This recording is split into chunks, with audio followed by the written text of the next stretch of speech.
Hey, what's going on, Myles? Hey Bryan, how you doing? Dude, okay, man. It's Friday. So that means nothing to me, L- but I'm sure it means something to you. Are you excited about your weekend? Yeah, because obviously we do this show every Friday where we have a list of like PSVR stuff to talk about, and then obviously 90% of the show will be talking about whatever comes out of our mouths, which we don't know yet because we just hang out and chat shit, and I like that. Yeah, I mean, if everyone sticks around long enough, you can hear what I thought about Prometheus and Covenant. Oh, interesting. I'm up for that. I'm sticking around for that, I think. Yeah, all right, cool. Well, if you're gonna stick around, then I mean, I feel like we should probably just get this thing started. Sure. Yeah, I'll just wait here. All right, let's do it.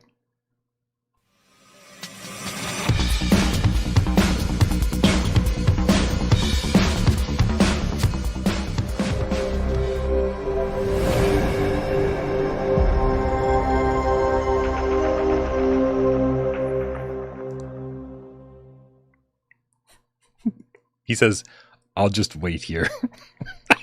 I think some of the funniest things people say, Myles, are the things that like just go totally unrecognized, right? Like, let's get the show started. Oh, that's All my right, life. I'll just wait here. Unrecognized. Yep.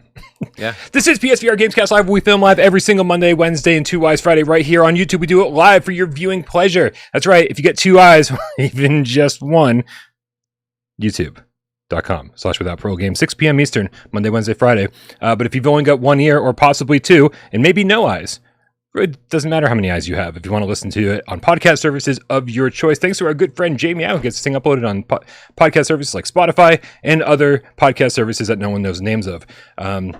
Also, if you check this thing out after it's not live, Sci-Fi Game Cat Henry puts timestamps in it. Sometimes 3-hour episodes can be way too long to sit around and just search through when you want to only hear about one topic and you don't want to hear us talk about, I don't know, things like UMDs in Prometheus.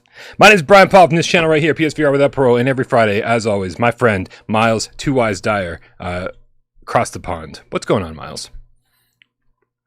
Not much, Bryan. Not much. That was I'm just waiting here super. for the Prometheus that I came. That's why I tuned in today. Yeah. So I'm really looking forward to the Prometheus stuff. Okay. Yeah. Here's what I'm going to say. When I say, Myles, what's going on? If you don't have anything to say, this isn't going to be a very good show. Oh, I was meant to say stuff. I need you to talk about stuff. Myles, what have you been playing? What's been happening on your channel? What have you been playing on PSVR? What have you been playing maybe not on PSVR? Get me caught up. It's been a week, dude. What's been going on? I know. And I'm sorry, Bryan. My dry British humour always gives Bryan complete unnecessary anxiety with like, oh my God, Myles doesn't even know why he's here. Well, neither does anybody in the chat. Neither do I. That's true. No one really knows why we're here. What's life all about, Myles? Is God really real, or is there some doubt? Well, I was going to say the fact that we're all here right now is a miracle, and it's all by complete coincidence. So, yay for coincidences. This week, Bryan, what have I been playing? Well, last weekend, my Let's Play was Creed, and I put the challenge out there for GameCats to come along and box me. The issue was that the day before, I decided to give it a quick go because I was excited to play the PSVR2 Championship Edition. And then I got to the live stream. I was already aching all over my arms from playing one match. Yeah. But I did 5 matches. 4 were with GameCats. And then one of them was doing the opening champion. It was the Rise to Glory campaign. I was curious to see how it looked with the upgraded version. And I did it on champion mode. But obviously the first fight's pretty simple. Undefeated, I have to say. But it was an absolute buzz playing with people because everyone in the chat was like, all right, I'll go on next. And just huge love for everyone that turned up and also for those that gave it a go. These are the things I love most. I always go on about it with virtual reality. It's the social experiences. It's the fact that you get to box in real time to a certain degree with, people around the world. And I just think it's amazing. And the game feels great. Obviously not having Rumble in the headset is a very odd thing, but I tell you what, not having to move around the map like this, yeah, for real, is because that is actually one of the best techniques in the PSVR version is to make your opponent laugh by just seeing you doing this everywhere. But I can't remember who it was I was boxing, but someone kept doing circles around me. I need to dig up the clip because I remember I just kept trying not to get tangled in my cable, and I was getting dizzy going, can you stop doing circles around me? I knocked him out in the end, so I was really glad because it was making me super angry. But yeah, so Creed has been a game I've played a lot of.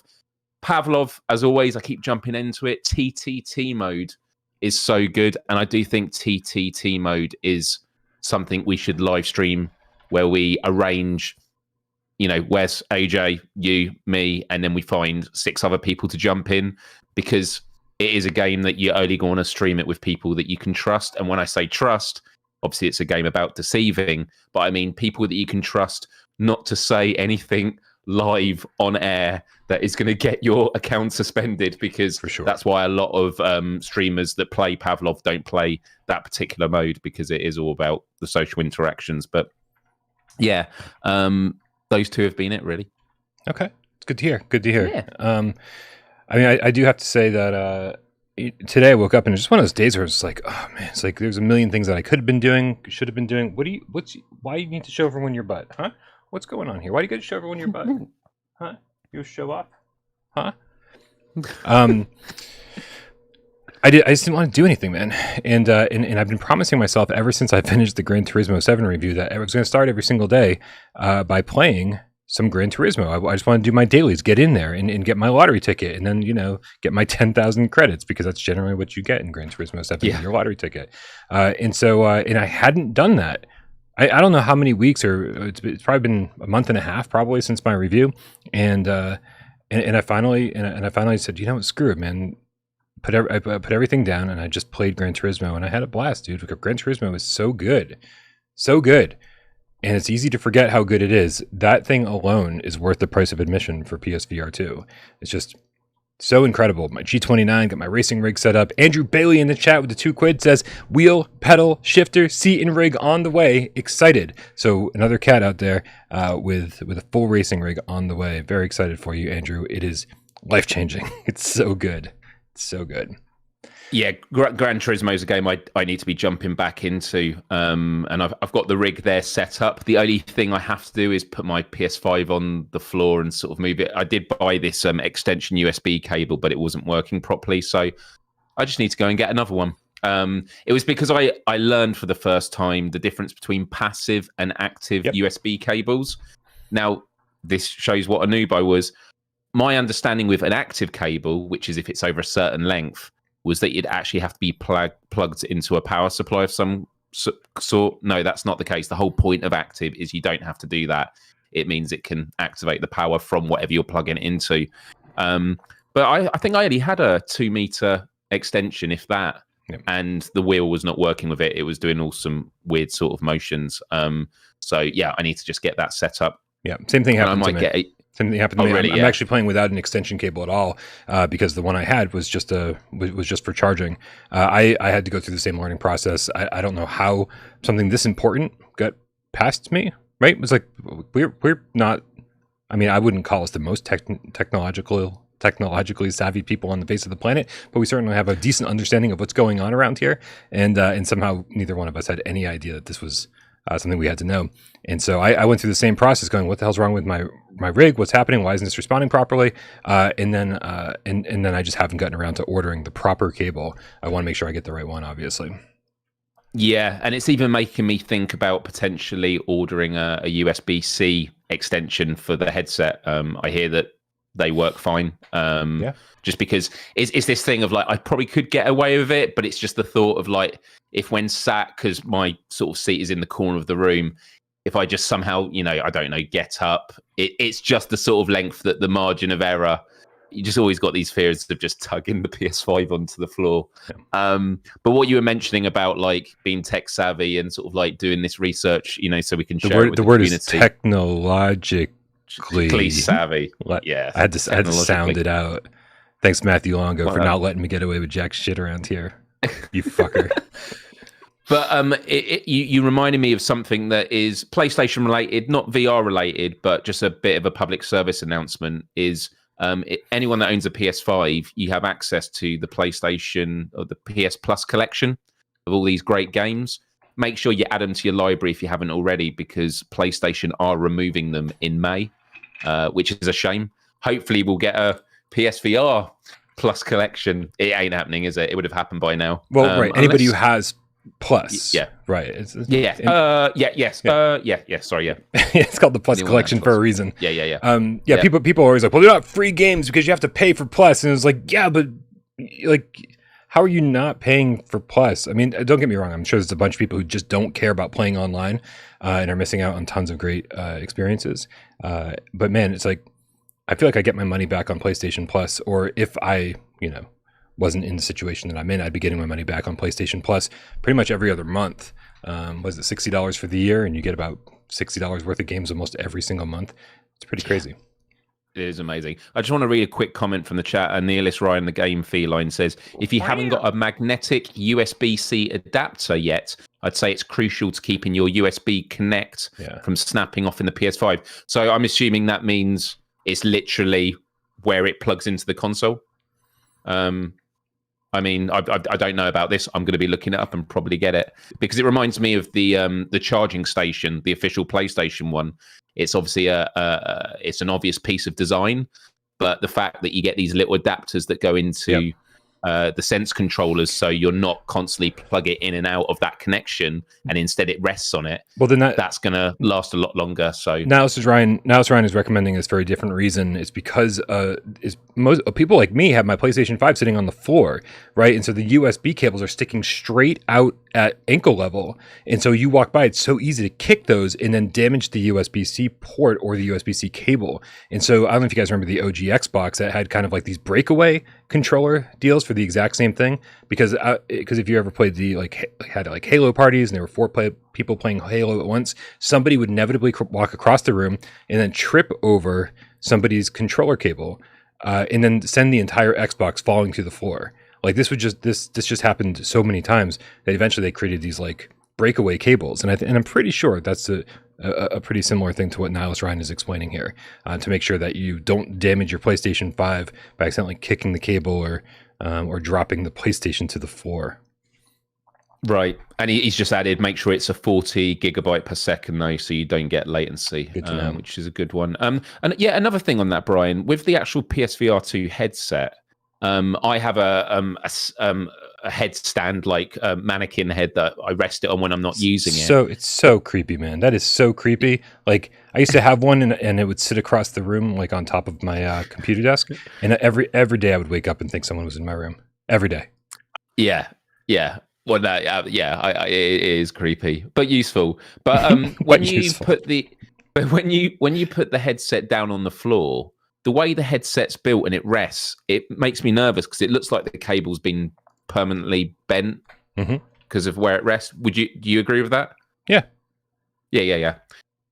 So I always put it on my couch with the cable going through like the groove between the two like pillows. Like it's such a small thing, but I do find with the design of the headset, I can't remember having that issue with the PSVR headset.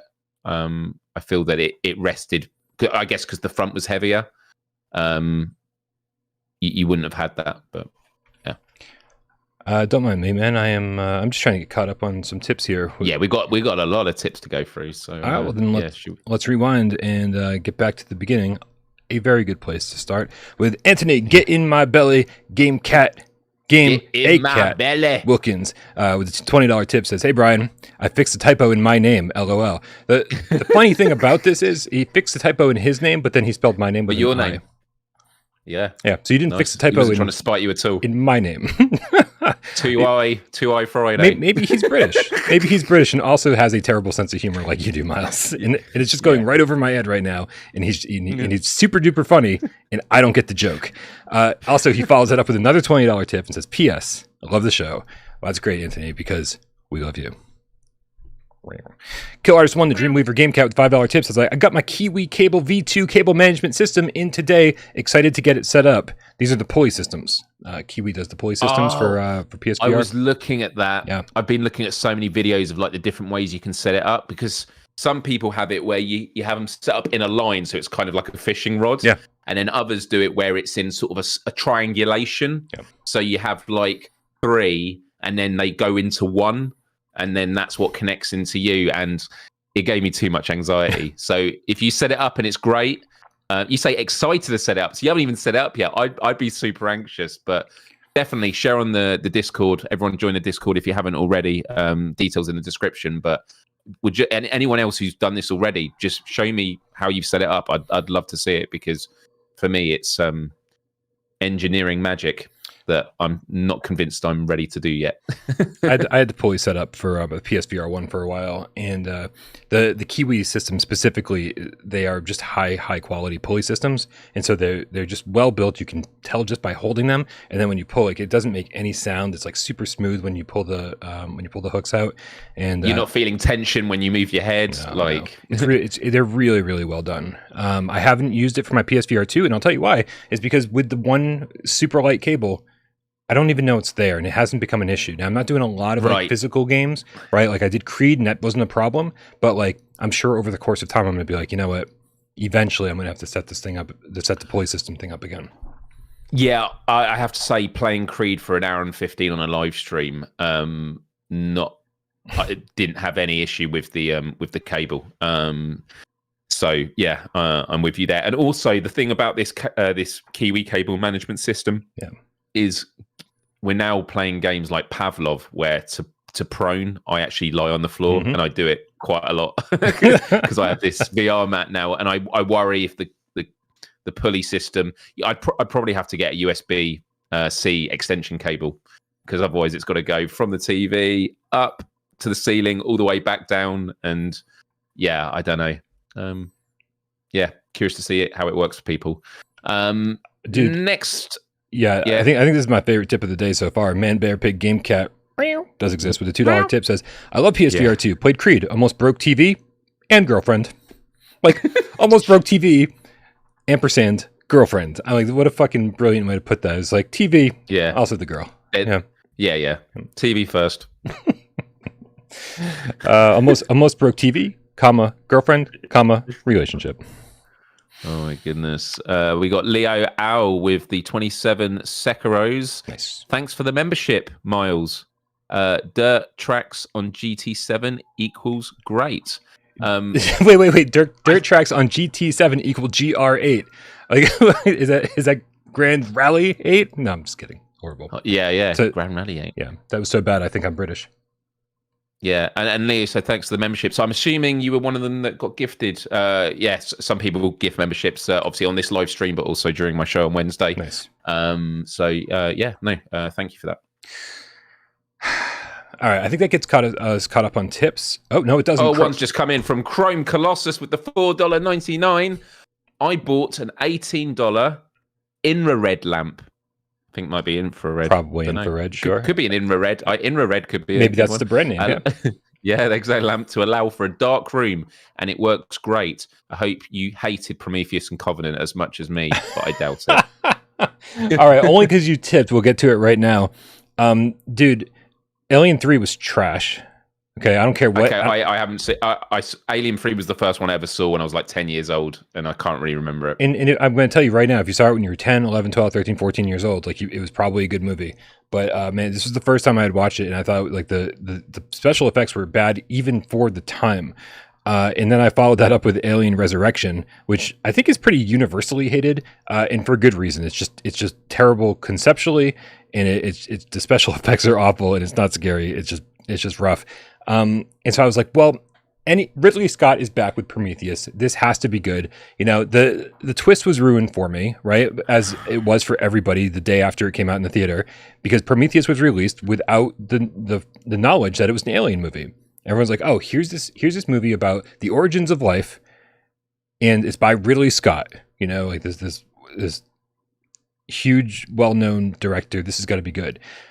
And it's not until the last 20 seconds of the movie that there's the reveal that this is actually an alien movie. There's obviously clues throughout the course of the movie. The protomorph at the end. Yeah. Right. I mean, there's like I'm very conflicted about Prometheus, so I'm really looking forward to hearing this. I mean, you know, it's not a stretch for anybody to be like, really, you didn't know it was an alien movie for the last 20 seconds. I think anybody who hadn't seen an Alien movie and wasn't familiar with the works of like H.R. Geiger and, you know, like some of the designs of these things, like I think it was pretty obvious at a certain point, but I was just waiting for it to like, here's the actual reveal.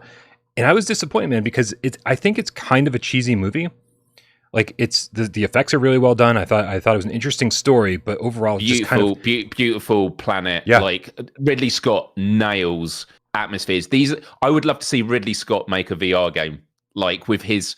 And by the way, if you ever get a chance, go on YouTube and watch the behind the scenes of Prometheus. It's like a full on documentary, and the way that he just in every step of production, he's there, and he'll be there with his sketchbook, because he's a very visual person, and he helps the designing of the monsters, and like the planets, and he just his visual design and you know cinematography is bar none, you know, one of the best in the world. Yeah, and that's the kind of stuff that saves it for me, Myles. Like I thought it was like I thought it was like there was definitely a lot of cheesiness in the movie. Like it was just a lot of like, okay, like I'm just gonna smile and nod and move along because like this is, you know, I know what this is. If I was seeing it in the theater, I don't think I would have been nearly as accepting of being like, oh man, this is just kind of rough, right? It's a beautiful movie, but I don't think it's done really, really well. And so, you mean you didn't like it when she was running away from the crashing spaceship that was a massive donut rolling towards her, and instead of running out the way, she's running like... don't bring common sense into this conversation, Myles. Yeah. Whatever you do. Ridiculous. It was fine, though. It was fine. Like, I know people hate on it, and I was like, I'm not going to hate on it. It was okay. But what I'm discovering, Myles, is that the way people think that you should make a good Alien movie is to keep the aliens out of it as much as possible, right? And I totally 100% accept that when it comes to the horror movie ratios, right? Like you talk to Steven Spielberg and he says, well, how do you make Jaws scary? And so by not showing him for the first half of the movie, right? It's just you know he's there, you know there's a shark, and the tension builds, and then finally you get the reveal, and it's not going to be terribly scary once the reveal happens. And so I think people are taking that to like new places where it's just like, hey, we're not going to show the alien until the movie's over. I'm like, well, maybe that wasn't the way to do it either. And so with Covenant, I got into it and I was like, and you know what, I turned it off halfway through. It's not that I won't finish it. It's not that I wasn't interested. It's just that it felt so formulaic and so no surprises and just not interesting. It was like, it felt like somebody was like, hey, we need to make another Alien movie, and no one put too much thought into it, and they just said, let's do it. And that was sort of the extent of it. Yeah, look, Prometheus, I have a very strong love-hate relationship with it. There was a lot I loved about it. There were a few things that really bothered me. The engineers and the sort of philosophy behind it, I find fascinating, and like the whole idea that, I don't know, without getting into too much detail, the philosophy behind it is the idea of like, the engineers created humans. What is their relationship? Do they fear they want to destroy humans once they get discovered by them? And then humans have created robots to serve us, but now do the robots actually want to break free of that, which is explored a lot more in Covenant. Covenant, when I was in my more YouTubey days, I actually got invited to the London premiere with the green carpet, which was fucking awesome. So I definitely had a rose-tinted glasses approach to the movie. Like I was a lot more hyped than I probably would have been if I'd just gone to the cinema normally. But Covenant has some fucking epic moments with it. The bit with the xenomorph on the like the ship, the sort of lander. You might have switched off by then. It's in the trailer where it's like snarling at is it who's the comedian in it? Danny with the black beard. Someone in the chat can help me. Yeah, well, I'm sure. But sure. Yeah. But in terms of surprises, there's a really big actor who's in the movie, and he gets taken care of suddenly at the start, right at the start. And I thought that was Danny McBride. Thank you, Matthew. There's a thing at the beginning that's really great. But my issue with Covenant is it has some really brutal, epic moments, but there's a lot of these, why did they do that? Why did they do that? And there was a bit of that in Prometheus as well. The reason the original Alien is so good is they're literally at dinner discussing, you know, what's it like being on a mining vessel. Right. And like you start relating to the characters. It's like the mundane Whereas it seems that once you've established these worlds, everything you talk about just becomes exposition of like, well, we know what this is. They don't have to act like people anymore. They've just got to talk about, pushing the story forward. And Covenant was lots of that. The last thing I'll say about Covenant, though, is clearly what happened was the pushback from critics for Prometheus was it didn't have any xenomorphs in it. It should have had more. And so the studio was like, okay, for the next one, we're going to call it Alien Covenant. Right. They're like, right, we'll put xenomorphs in it. And actually, the last half an hour of the movie is pretty much the original Alien, but just crammed into half an hour. I kid you not. And it's like, oh my God. So you lose all of the tension and all that sort of stuff. But yeah.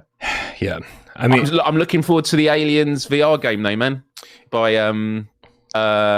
Servius. Listen, in a world where everything's a reboot, where everything's being redone, it's time for the Alien franchise to be redone. And it doesn't seem to matter anymore, right? Like the Halloween movies picked up right after the first movie, I believe. They basically retconned 2 through the rest of them, right? H2O didn't exist, Resurrection didn't exist, none of these movies existed. They retconned the entire series except for the first one. Same thing for I don't fucking know. What are The Exorcist, that's happening with The Exorcist. The new Exorcist movie that's coming out is basically retconning everything after The Exorcist 1. And this is a direct sequel to the original Exorcist movie. It's time to do that for Aliens. Only Alien was good and Aliens was good. Like, I mean, both of those movies were fucking great. It's time to just pretend like none of the rest of them happened. I was actually shocked to find out that, like, Sigourney Weaver was in Resurrection. To me, Resurrection was the epitome of like the third, fourth, and fifth Crow movie, right? Direct to DVD, direct to VHS, right? Never had a theatrical release. That's what I expected that movie to be. And then Sigourney Weaver's starring in it and like the producer of the movie. I was like, what? Like, I figured with her being there, it's like, okay, well, this has to be better than everyone's saying, and it's just not. Right, I was just shocked, man. Like that, I was just completely shocked that it had such a big budget, it had so much going for it, and it still ended up where it ended up. Matthew Long says, and she played basketball. Yeah, there's that. Oh, yeah, that's true. Well, Chrome Colossus definitely got their $4.99 tip from asking about Prometheus and Covenant. 200 people tuned out, Myles, but at least we covered the $5 tip. But I tell you what, I'm happy to ask the chat the question now, but this should be a topic for a future show. Sure. Is what movie IPs would we like to see get the PSVR2 treatment? Because obviously we've got Aliens coming out, we've got a new Exorcist. Yep. There's a lot of there's a new Good Burger movie sequel being made, so maybe there could be a VR game of that. Dude, lots of sirens on my end. I apologize. Good Burger. Yeah, I'm totally down for that. And I need an iCarly video game. Right? There we go. He plays Spencer making art and shit. Yeah, crazy shit's happening in the background all the time. I don't know. Feel the magic, hear the roar. Thunder Game cats are loose. With the Australian $2 tip says, girlfriends hate VR. VR is more important. So it doesn't matter if you break your girlfriend. Save the VR is what we're saying. PZ with the $2 tip says, Hitman PSVR2, please. Yeah, what the hell's going on? IO Interactive needs to get their shit together. Red Rover, the FN Game Cap, the $2 tip says, David was awesomely creepy. Yep. Yeah. I don't even know what we're fucking talking about, man. But I will say, guys, if you want to get your questions on the show, you don't always have to give us money. That's not a thing, right? Like, we definitely appreciate it. Appreciate you keeping the lights on and the channel running. I live off of this completely.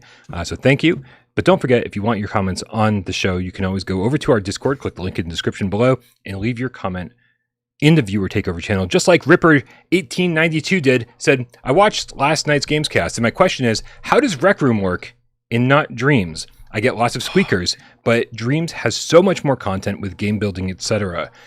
So, Myles, obviously this week we got some bad news when it came to Dreams. And Wes and I talked about it at length, so we don't have to spend too much time today. But Ripper saying, how is Dreams basically, obviously it's still going to be up and you're still going to be able to make Dreams and you're still going to be able to share them with your friends. They're just not making an official PlayStation 5 version. They're not giving it PSVR 2 support. They're essentially done updating it, and Media Molecule is going to move on to make other games. So his question is how did this model not work for Dreams, and how the fuck is it working for Rec Room? Well, we don't know it's working for Rec Room, do we? Technically, I mean, we're assuming it's going to come out, but they've not said anything officially. I mean, I feel like we live in a world now where more surprises of games that we expect to come to PSVR2 and end up not. If suddenly Beat Saber, there was a change and they were like, you know what, it's not actually going to come to PSVR2 anymore. Obviously, it'd be a shock, but it wouldn't surprise me just because we live in very strange times with what IPs and game properties move across without, getting full reworkings. Obviously, we're talking about Firewall later, which is getting a whole new sequel, but, a big upgrade of everything that has come before. But yeah, I mean, a part of me wonders, and again, we don't have to go into the Dreams thing for too much because obviously you discussed it a lot at length before, but I'm looking at all the Unreal Engine previews that have happened. Anyone that's seen from GDC, their showcase of the Fortnite, like the new creator functionality they're going to be bringing in, where you can make these incredible worlds that look cinematic, but for Fortnite. I look at that and go, there was actually they did like a showcase. You could actually play it on PC and you play like a lot of these tiny levels that go just to show you sort of different themes. And one of them is a horror game. And there's a bit where you go through a door and it goes from third person into first person. And so straight away, I'm like, even if Fortnite, the main game, isn't being seen as a VR component, the Unreal Engine does talk about its abilities to support, VR. Obviously, there are games that have been made with the Unreal Engine. Firewall Ultra is going to be one of the first. And so I do wonder if that is how Dreams has come to that decision, which is we have been funded by Sony. We are, keeping it for what it is. But it's such a shame because there are so many incredible creations made by, I'm going to say non-developers, but young people out there that are starting to get to grips with it. And if I've learned anything from playing games like Cities VR and other games that you would normally play on a flat screen, being in the VR world and building around you is a much more freeing experience. You're able to do a lot more when you're actually building around you. Do you know what I mean? You're constructing the levels and you're actually in there as opposed to doing it on a flat screen. But those are just my 2 cents. Yeah, I mean, I think without rehashing the whole conversation, I think to answer his question, Rec Room is so much bigger than PlayStation. It's on Xbox, yep. It's on phones, it's on Quest, it's everywhere. Like if you have some kind of tablet or some kind of device or some kind of VR headset, you can play Rec Room and it's free. And so there's you automatically have a much bigger install base.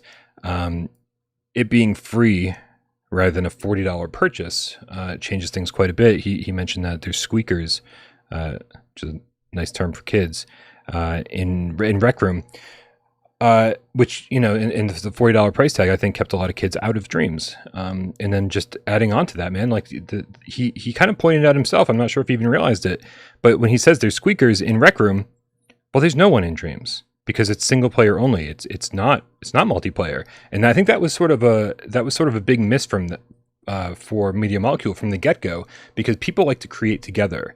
Whenever you see like the VR chat show where like Creeper Betty and Livinator, they put these big sets together, like they work on these things together, right? Like I'm sure Betty's doing a lot of work on her own, but eventually everybody gets in there, and then now it's a social hangout, and now this is where we're conducting an interview, and this is where we have 50 people all in the room at once, right? There's just so much more versatility to something like Rec Room, where like Dreams was getting there, but I don't feel like it was ever quite given the chance to really show what it was capable of doing. And because it's just a PlayStation platform, you're not able to get the funding from outside sources like Rec Room did. Rec Room got so much funding, like hundreds of millions of dollars, if I remember correctly, from different investors and different investor groups, and then they were able to monetize it. Right, Rec Room is now monetized, and you can buy different credits, skins and clothes or whatever else. And so, and so that's a model that's just working better. I think from the get-go, Media Molecule could have reworked their business model and had something that was much more successful, especially if they included PC from the get-go too. Right. Yeah, I, when I say this, I'm not saying this to be disparaging of Media Molecule. I love what they've done. I think Dreams is absolutely brilliant. But the feeling I got from it was a IP that was prolonged, how long they spent on it after launch, because it was being subsidized by Sony because they saw it as a value piece where they thought, look, this isn't going to sell lots of copies, but this is a really good, Sony likes to invest in things that they can say, look what we're doing for gaming.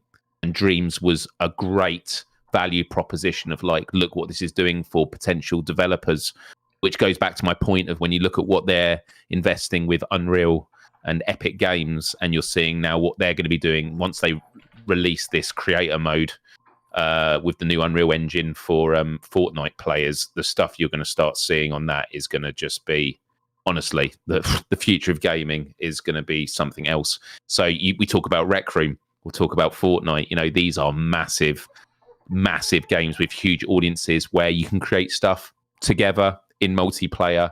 That's really, really hard to beat, but it doesn't take away from the value that Dreams offered, and is, for me, a huge shame of it not coming to PSVR 2, because that's what I was waiting for, that multiplayer. Yeah. Yep. So hopefully that answers your question. We got a couple more tips here before we move on to the first news story. 37 minutes into the show, Myles. We haven't quite made it to our first news story yet. Welcome to Friday episodes. If you're not sure how this works, that's how this works.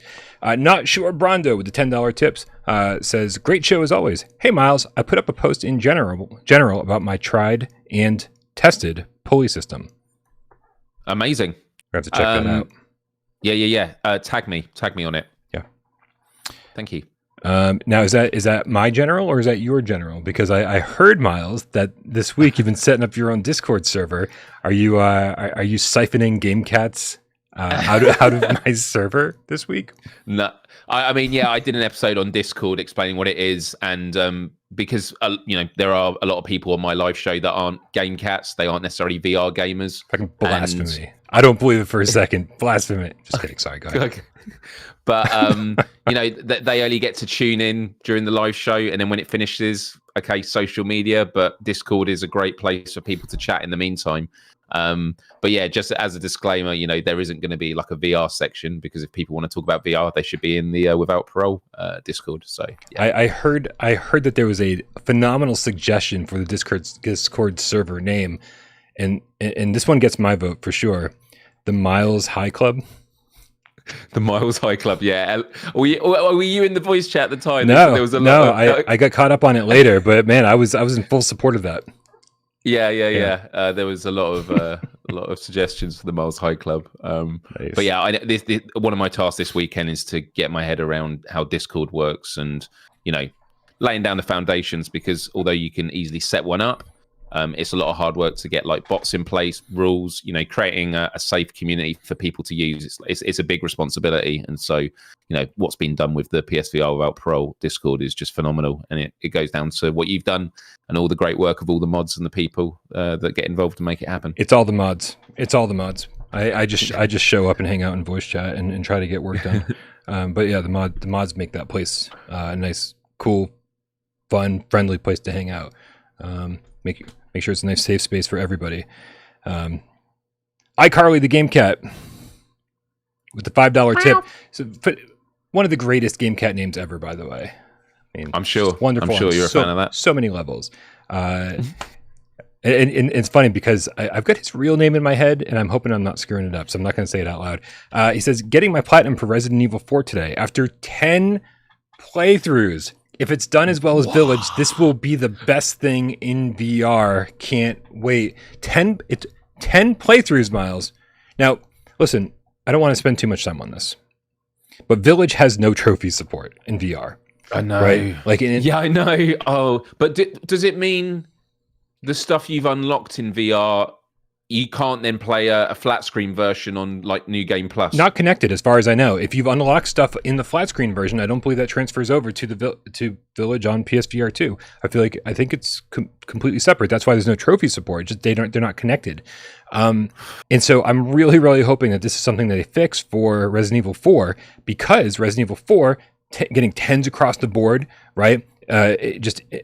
Better than Brody the Game Cat says it has goat support, which is true, right? That's not the only way to unlock things in the flat screen. So they actually added more goats into the VR version in order for you to unlock things in a different way.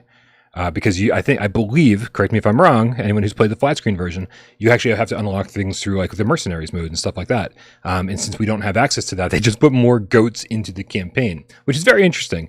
And I'm happy that we got the campaign, but I really hope that we get the full game with all the trophies, with all the modes for Resident Evil 4, because that could very well outclass Village from everything I've heard. Just Living in the chat says, can we break 100 likes, please? Yeah, want to shout that out? Somebody's doing your job for you, Myles. Hit the like button. No, I love it. Leo AI, or Leo Al, I don't know, with the 27 sec rose says, Disney now owns production rights for Alien and Predator. Well, that's good. I trust Disney to make sequels to our beloved IPs, obviously, right? I mean, they haven't screwed anything else up, I don't believe. Could be wrong about that. I can't wait for Rise of Skywalker VR. Oh God. I have nothing against Disney, but man, Star Wars fans are not a happy group. Like they just can't catch a break, man. Like, can we get a fucking good movie, please? It's like Rogue One, and that was kind of it. All right, man. Well, listen. Yesterday we got some amazing news, and that came to us from our friends over at Mighty Coconut, who make one of my favorite VR games of all time. I can't wait for this.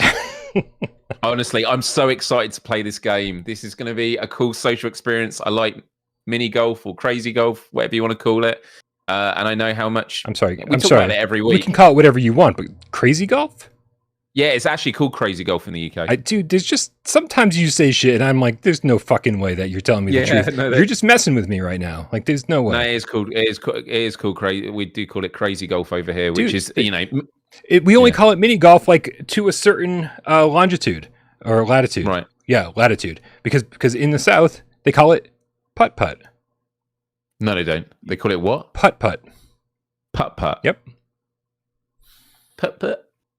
Putt putt. Do you believe me? Okay. I do. Is it? Am I just pulling your leg? Could be. Or as I learned in America, yanking your chain. Yanking your chain. Yanking your chain. Oh, man. Is it called Walkabout Putt Putt? No. Is that what it's called? No. Oh. Is it called Walkabout Crazy Golf in the UK? That would be wicked. I'd get that. Yeah. Make a DLC, Mighty Coconut. For real. Yeah. Oh, Tatum says Putt Putt was actually a franchise. So is it like Kleenex? People just call it, hey, give me a Kleenex when they mean like give me a tissue? Is that what you're referring to? Right. Okay, I don't know. Anyway, so listen, so this game is coming out May 11th. We don't have a price point on it, but if you go over to the PlayStation Store, they give you some details, right? And also if you go over to the Mighty Coconut website, they give you more details. And so let me tell you all the details. Okay.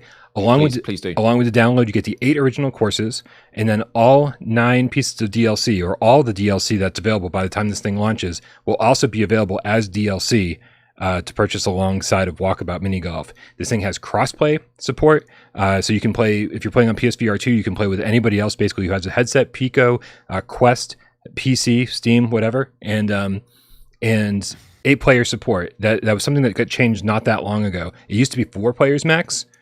Which, let me tell you something, Myles. 4 players is a good number, okay? Because I love hanging out with the cats, and I love hanging out with friends.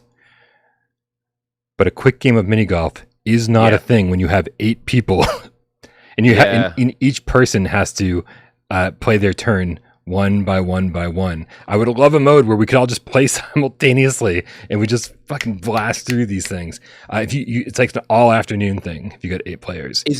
Is 8-player not on the Quest version? It is.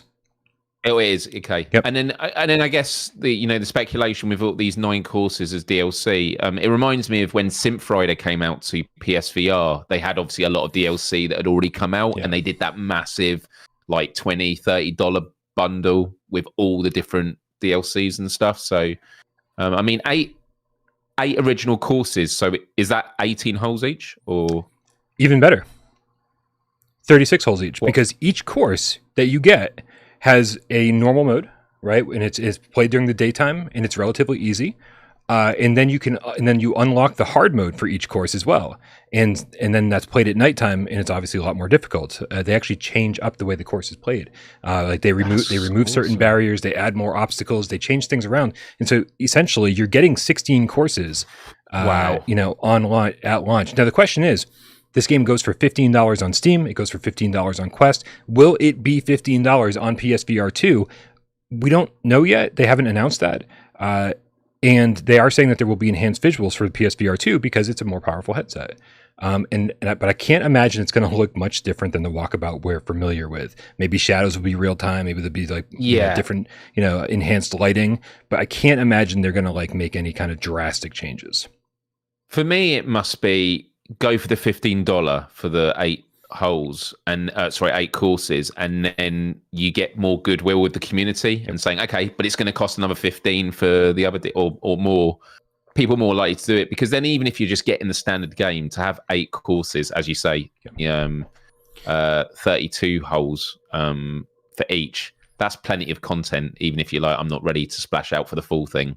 Yeah. Listen, so even if it's $20, right? Even if it's $20, it is 20 of the best dollars you will ever spend in VR. I have over 100 hours in on the Quest, 100 hours, and it's like me and all the mods and all my GameCat friends, right? Everybody on that, we would be anxiously anticipating the day when new DLC would come out, and each piece of DLC was $3.99, right? It was $4, and again, that gave you the easy and hard mode. So basically 2 courses for $4, and we would spend so much time playing each of those. So here's the question: what's the right price? If there are 9 pieces of DLC that are all going to be released at the same time, right, at launch, and they normally go for $4 each, that's $36, right? Do you think they'll give us a discount on that? Like if it's, hey, we just want to make sure you have a bundle, maybe with the game, right? Maybe they'll sell us Walkabout, the $15 game, with the $36 worth of DLC for $40? $45? I don't know. They could. I think they could literally just do a double price, double whatever the regular game is. So $30 with the game and all the DLC would be insane. Because that would be the sort of price that would flood. You're going to get the people that are ready to jump on this anyway. But if it's that good of a deal. Because if you've got a friend that's got the VR, they've just bought PSVR2, they might have bought a PS5, they've bought all these games and they're still trying to get through them, and you're like, oh, you should come play it. Yeah, but how much is it going to be? Also, did you say that you can't play? So if you don't own the DLC, you can't play those maps with a friend that does own it. It's not like you can't share your purchase kind of thing. So you both have to own it.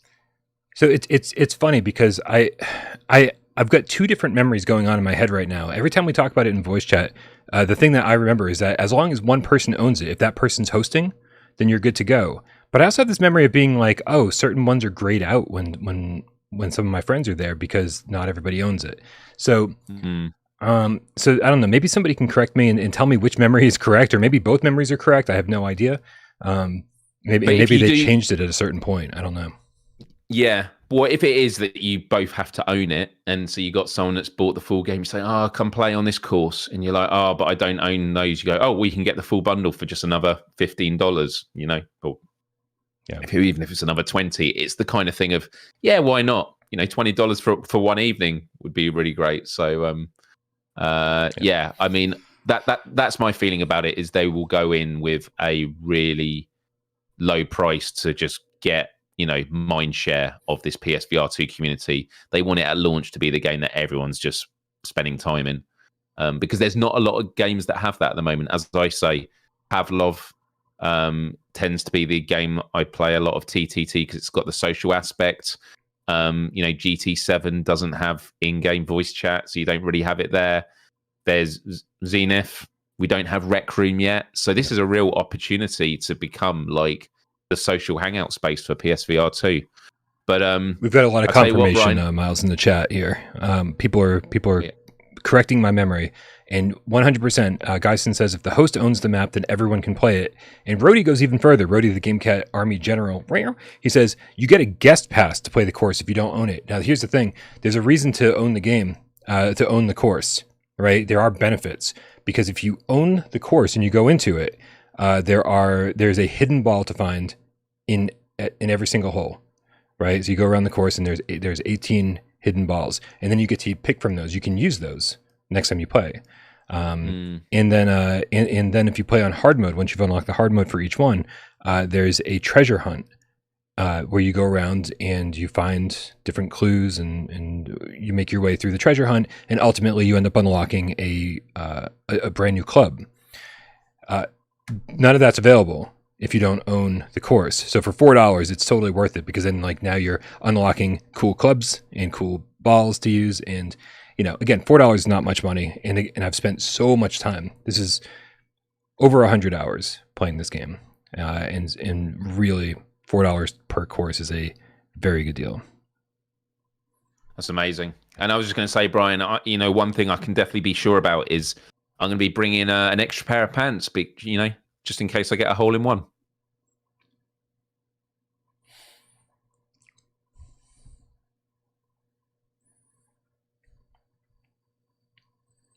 What's the next news story, Myles? It's time for Green Hell, Bryan. Green Hell.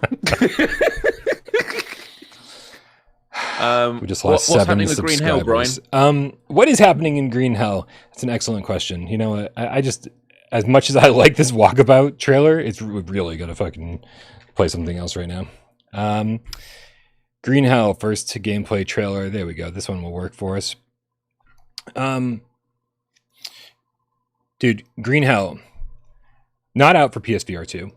Currently, all we know is that it's a Q3 release window. This is supposed to be the full PC version.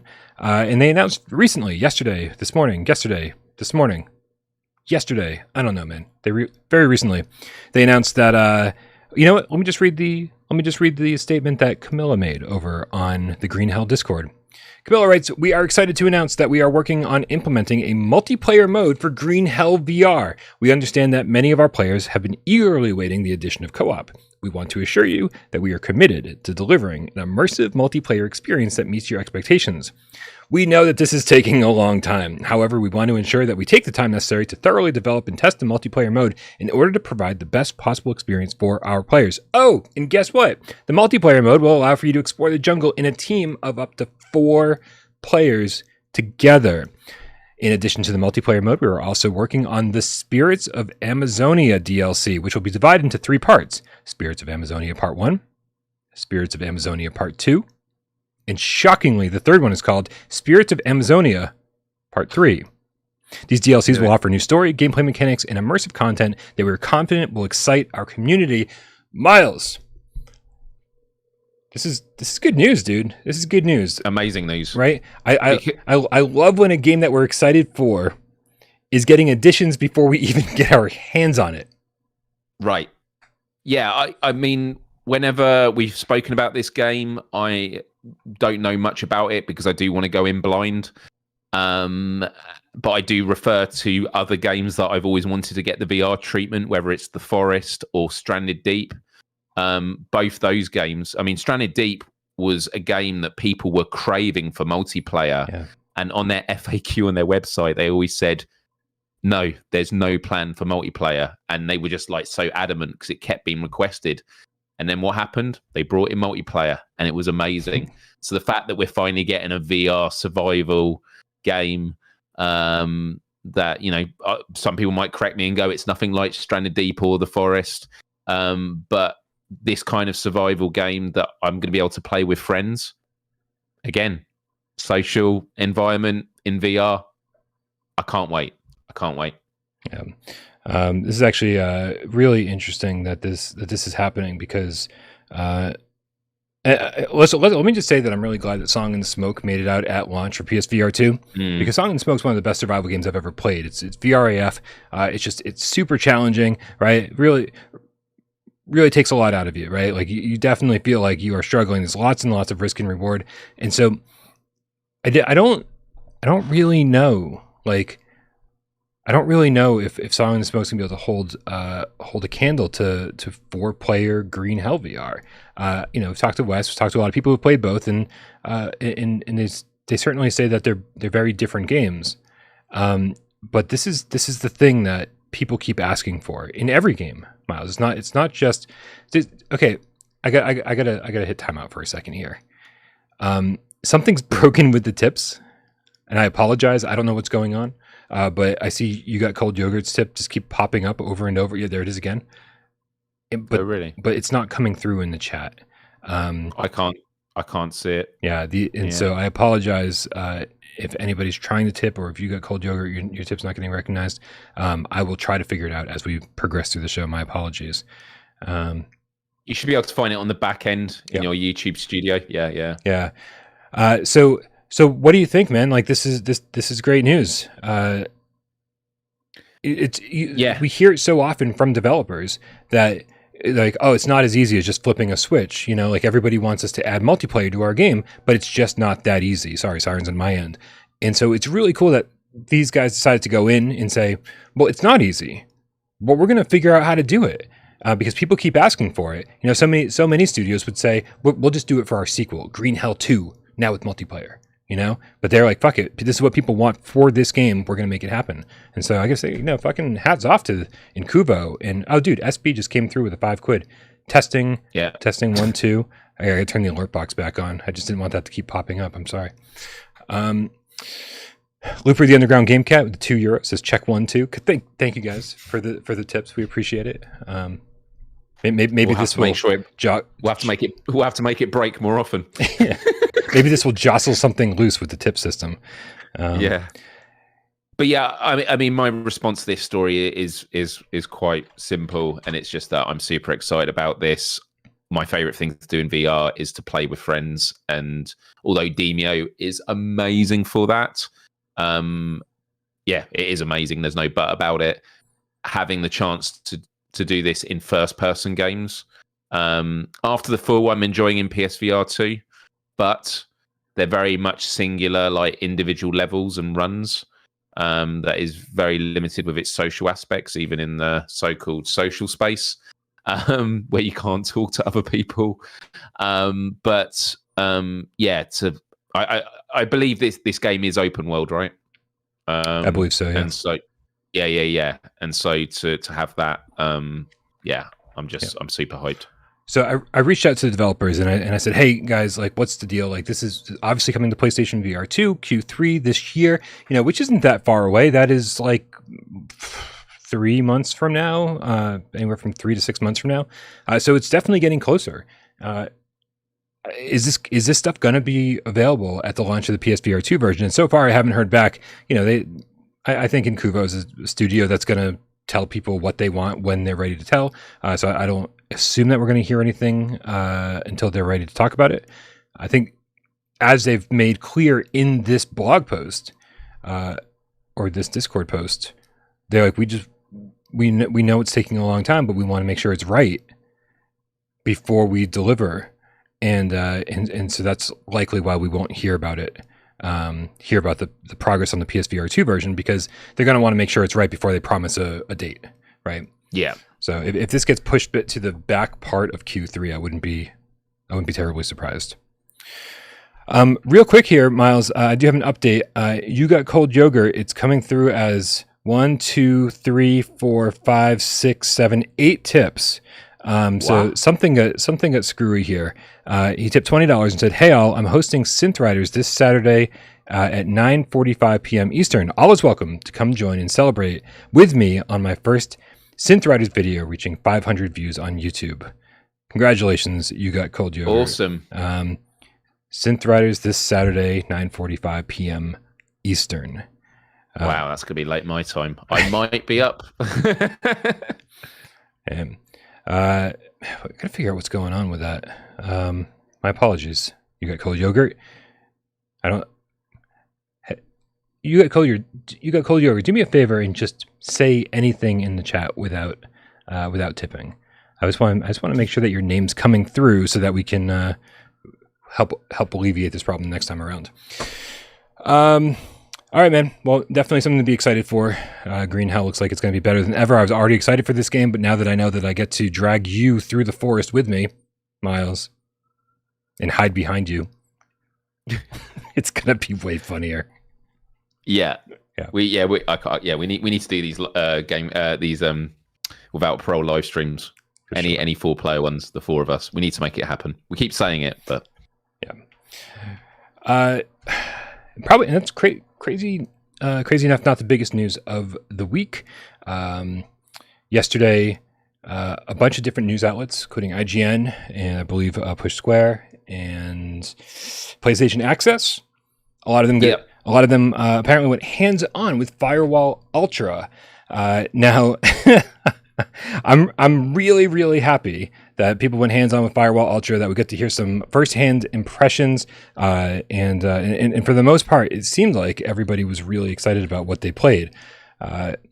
Here, I'm just gonna bring up a little bit of footage, but some of the stuff that people were playing. Yeah. I mean, I'll just say off the get-go, PlayStation Access, Rosie got to play it, and she spoke for the most part about what it was like playing Firewall. She hadn't actually played the original on PSVR. Yeah. And I believe Ryan McCaffrey, who reviewed it on IGN, I don't know if he'd played it on PSVR, but what they both said was just what an amazing time they had. And the reason I bring that up is, Firewall 0 Hour is a game that you kind of really need to have VR legs for. Even though they had a lot of comfort settings, you are moving around in a space. It is very fast paced. It's a brutal game. It's a difficult game to showcase people if you want to get them into the main mode. Because I remember letting my dad play it. That the shooting range in the tutorial in Firewall 0 Hour for me is one of the best tutorials of all time, because it's so short but so intuitive with like how you do everything with the aim controller. In that case, it was great. But then as soon as I put my dad into the actual game, dies straight away, and he's like, wait, how do I respawn? And then he's getting shouted at by the other teammates of like, why'd you do that? So I should have put him into the sort of PvE mode, which was very limited on 0 Hour. But the reason I bring that up with these 2 reviewers on both PlayStation Access and IGN is this is another example of how on PSVR2, the developers and the platform is getting better and better at comfort settings, creating immersive VR experiences that more people than ever can enjoy. And I think that that's a really, really exciting thing to hear, especially about a game that we're all excited for, because it was one of the best VR titles on the last generation of PlayStation VR hardware. Yeah. It's very true. We've talked about it at length before. A lot of people are super hardcore Firewall fans on PSVR. Some people bought a PSVR 1 and an aim controller exclusively for Firewall, and then proceeded for the next 4 years to play nothing but Firewall. And it was fun. Sometimes I'd jump into Firewall and just play public matches. Like, that was my favorite thing to do, because I'm not an organized person, and when I just feel like playing Firewall now, I jump in and don't have to organize or get anybody together. I just say, hey, I'm going to jump in and see who's playing. And I get mashed up with a bunch of people I don't know. Occasionally somebody would go, your voice sounds familiar, right? And so then we get to talk about like all of PSVR. And it's like, what else do you play? And they're like, oh, this is it. This is all I play. And I was like, how the fuck is my voice familiar to you? Like, you're not even paying attention to what other games are coming out, right? It was crazy. So many loyal Firewall players out there. And so, when it comes to something like this, when it comes to carrying on the legacy of important PSVR 1 games, this is kind of where we're starting. We had an amazing launch with PSVR 2. Village might kind of fall into this category as well. But it's important to say, hey, these were the most successful games on the platform. Let's lean more heavily into what made the first platform successful and do it better on the next platform. And so, like I said, it was IGN and Press Square. Is it Push Square? Push Square or Press Square? Push Square. Thank you. And and PlayStation Access. Dude, I love the people at PlayStation Access. Listen, I need to preface this statement by saying I love you guys over at PlayStation Access, right? I'm sure you're not watching without Parole, but every time they preview a game, it's like the first time they've ever played VR. When they played Horizon, they were like, you could pick up fruit and eat it. And I was like, that's what VR is. Like, I know. Like, and I love Bryan, them. I love their passion. I love their enthusiasm. But I'm like, people have never done VR. Right. So that is for hardcore PlayStation VR people, they're here. They want to hear our deeper perspective. Right. For them, they are literally, they need to sell it to the non-VR. I know. And I know you know that, and we're being playful and stuff, but you're right. Rosie was saying stuff like, oh, you could shoot round corners. And it's like, but that is a really important point to make, because whenever I used to talk to my non-VR friends who were into Call of Duty and that, and I was like, no, Firewall 0 hour, if the enemy is down the corridor, you can literally put the gun blind fire out and shoot and blind fire. Like, and it's just it's an example of VR that it's just things that we take for granted with flat screen games, and then what can be done on it. But yes, the majority, I was watching it on 1.5 times the speed, and about halfway in, I'm still waiting for some.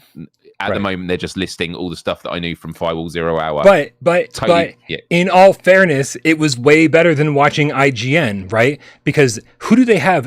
Listen, you guys. I haven't actually watched the IGN one. I just saw Ryan had. Well, then settle in, Myles. Settle in, because I got to get something off my chest. Okay, I feel like I do this once a week, so apparently this is my time of the week. Dude, I'm so done with IGN. Like, everybody else was done with IGN fucking a decade ago. I'm done with IGN because this is Ryan McCaffrey's headline. Firewall Ultra brings frantic PvP FPS action to PSVR2 without making me nauseous. Okay, great. So good job, IGN. You put your motion sick guy into VR. Oh, and sorry, Ryan McCaffrey. Who is he? The PlayStation, the lead PlayStation editor? No, he's their Xbox guy. Okay, what is fucking happening at IGN? What is happening? Right? And if that wasn't bad enough, I'm screaming into the microphone. I'm sorry, I'm angry. The tagline says it's still a bit messy. Yeah, that's what preview builds are about, Ryan. But anything with a pulse is welcome on PSVR2 at this point. He's talking about it like it's been out for a year and there hasn't been a single game released for it. Anything with a pulse is welcome on, by the way, PSVR Space 2. Why can't we even get that right? Yeah, it's true. That is true. They've messed that up. They haven't even done PSVR 2 as 1. Or, they haven't done the space right. Oh, my goodness. By the way, again, I'm totally agreeing with you on this. And this is not me here to say, let's have both sides about it. I loved Ryan McCaffrey's review of GT7. Yeah, he was so good with that. Half of it was, well, I used to own a DeLorean, so that's why I'm qualified to be the guy playing this game. Again, right. I don't want to put people down, but it's just like, but it's this narrative that's constantly being pushed. It's being pushed by Kind of Funny. It's being pushed by IGN. Even when there's great positive things to say about PSVR 2, there has to be this negative slant associated with it. And it's getting really old. It's only been out 7 weeks, and people are already saying it's DOA. People were saying it's DOA a year before the fucking thing came out. It's so old. I'm getting angry. Hold on a second. Corey in the chat. Can I just quickly say, Brian, yes. I would love these people like Ryan. I'd like to ask Ryan, maybe I'll tweet him later and ask him, how many of the launch titles on PSVR 2 have you actually played? I'd just love to know, because I bet you it's under 10. Dude, well, the problem is that this narrative is being pushed, and part of it, like, this isn't even a conspiracy theory. Meta sent out emails to everybody. Right? Yeah. To everybody in the gaming press saying, hey, just PlayStation VR 2 is about to come out. Just want to let you know that 40 of the 42 games are already available on MetaQuest. And so what do you hear coming out of everybody's mouth over the course of the next month? Oh, all these games are already available on Quest. But did you play Demeo and see and feel the difference? Right? All of these games are infinitely better. I can't believe this is our Firewall conversation, Myles. Our conversation about Firewall has just fucking devolved into me getting mad at everybody out there again. It's exhausting, Myles. It's exhausting. And like, what's the fucking point? Why can't we just report the news? Upload VR had the same fucking problem. Upload VR couldn't review a goddamn fucking PSVR 1 game without saying, but light tracking. About review the fucking game. We already own the system. We know its limitations. Upload VR was the worst at that. They couldn't review a game without also reviewing the hardware again. right? But did they ever review a Quest game and say, but the graphics look like fucking shit because it's on the Quest? Never, right? There's this constant narrative being pushed in the mainstream gaming media, in VR gaming media, and it's all fucking lies. And it's all pushing a certain narrative. It's like, who's behind it all? Who? I've had too much coffee, Myles. I'm sorry. Who's behind it? I don't know. Jesus? Tell us, Bryan. Tell us, Bryan. Jesus. I thought Jesus was VRAF. It's always the person you least expect. It was JC. Yep. A week after Easter. My God. Right? Okay. Literally. My God. So even though there was some really good coverage of Firewall, I do think that one of the best places for information comes to us from the PlayStation blog itself, Myles. I think that Can I turn off my anger light now? My Bryan anger light. Oh, it did get really red over there. It suddenly looked like you were in hell. Okay. Oh, now back to heaven branding. We are. Back to heaven. Firewall branding, yeah. I love it, man. Yeah, one of the best places for information is actually the God. I feel like I just went through some kind of transformation. I feel like a huge weight's been lifted off my shoulders. That's what Fridays are for. Let it out. Oh, what are we doing over here? What are we doing? The PlayStation. You said there was a really good PlayStation blog has us covered. And even though this is the words from First Contact themselves, I feel like they outlined everything a little bit better than everyone else did. Made sure that we got all the facts straight. So this comes to us yesterday, April 13th, 2023. Firewall Ultra hands-on report force gameplay details on the PSVR2 shooter. Look, they put the space between the S and the V. Proper. Fucking shocking. This is I'm sorry, this isn't from First Contact. This is from Gillen McAllister, Senior Specialist Content Communications at SIEs from Sony. So let's see what I probably pronounced your name wrong. I'm sorry because the text on my screen is really, really small. Myles, people are probably sick of hearing my voice. Do you want to read this thing? Sure. The PlayStation blog post. I should have the link in there. I've got it here. So, says PSVR2 owners itching for tense, high-stakes multiplayer gameplay should keep upcoming 4v4 competitive and combative shooter Firewall Ultra on their radar. Developer First Contact Entertainment gave us a first taste of its tactical action in a recent hands-on. First stop, the pre-match safe house to find our feet and to get to grips with weapons loadouts at its firing range. Myles, I think this is a good place to stop. The safe house, I don't think, has gotten enough coverage. The safe house is, I believe, where if anybody played Firewall 0 Hour, and I'm sure that most of you did, there was a lot of time waiting in lobbies, waiting for matches to begin. Redoing your loadouts. Lobby simulator, yeah. And now they've given you stuff to do. Right, so now you get to walk around the safe house, you get to explore, you get to do some things, and you get to test your mettle against some targets. So I doubt that there's going to be the same lobby issues that there were on Firewall 0 Hour. But if you do find yourself waiting for your friends to show up, then at least there's something to do now. Yeah, no, it is really good to know. I mean, honestly, and Firewall.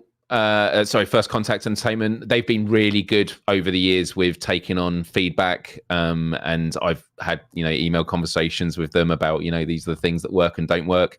And actually, when you look at the list of quality of life improvements that we'll get to in a minute, it's clear that they've been listening to the community. But one of them, the biggest issues with Firewall, and it was the joke about it being a lobby simulator, was especially because you play one match and then you have to back to the lobby now. If it was a quick match, just that takes you out of the immersion, especially because when you're in the lobby, you're not actually interacting with anything. You're just looking at a menu. Right. If there was things to do, then that would change that. Right, and even initially, you could move your weapon around and stuff, and you could see the other people doing that. But then they just changed it to canned animations. It was so it actually got less immersive over time. It's okay. So this is me with my stupid humor. So you reminded me of one of my funny memories of Firewall 0 Hour. Was one of the little trinkets you could get was of a tea bag. And so I made a little game in the chat where, because you could see everyone's arms moving, was you had to see if you could get the tea bag in your mouth. And so I've got clips of everyone in the lobby going like this, going, I can't quite. I'm going to have to dig it up sometime. Maybe that's why they banned it. They went, right, no, pull the plug. We can't we can't let this happen. So it was my fault, my bad. Anyway, moving on. Each loadout comes with stocked with 2 weapons, 2 items, running the gauntlet of full assault to support weaponry, and all paired with a choice of 2 items that walk the line between explosive and defensive. Yep.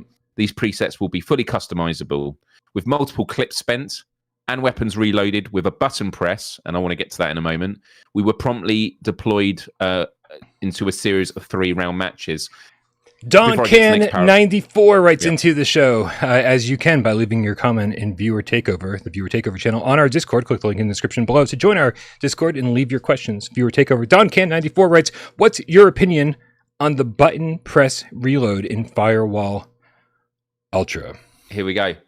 So, what I'm going to say about this was when I got a PSVR2 and I heard, Pavlov, it's going to be manual reloading. Right. I was just like, ugh. What I love about Firewall 0 Hour, it was so intuitive, especially with the aim controller. You press the button, it's going to reload.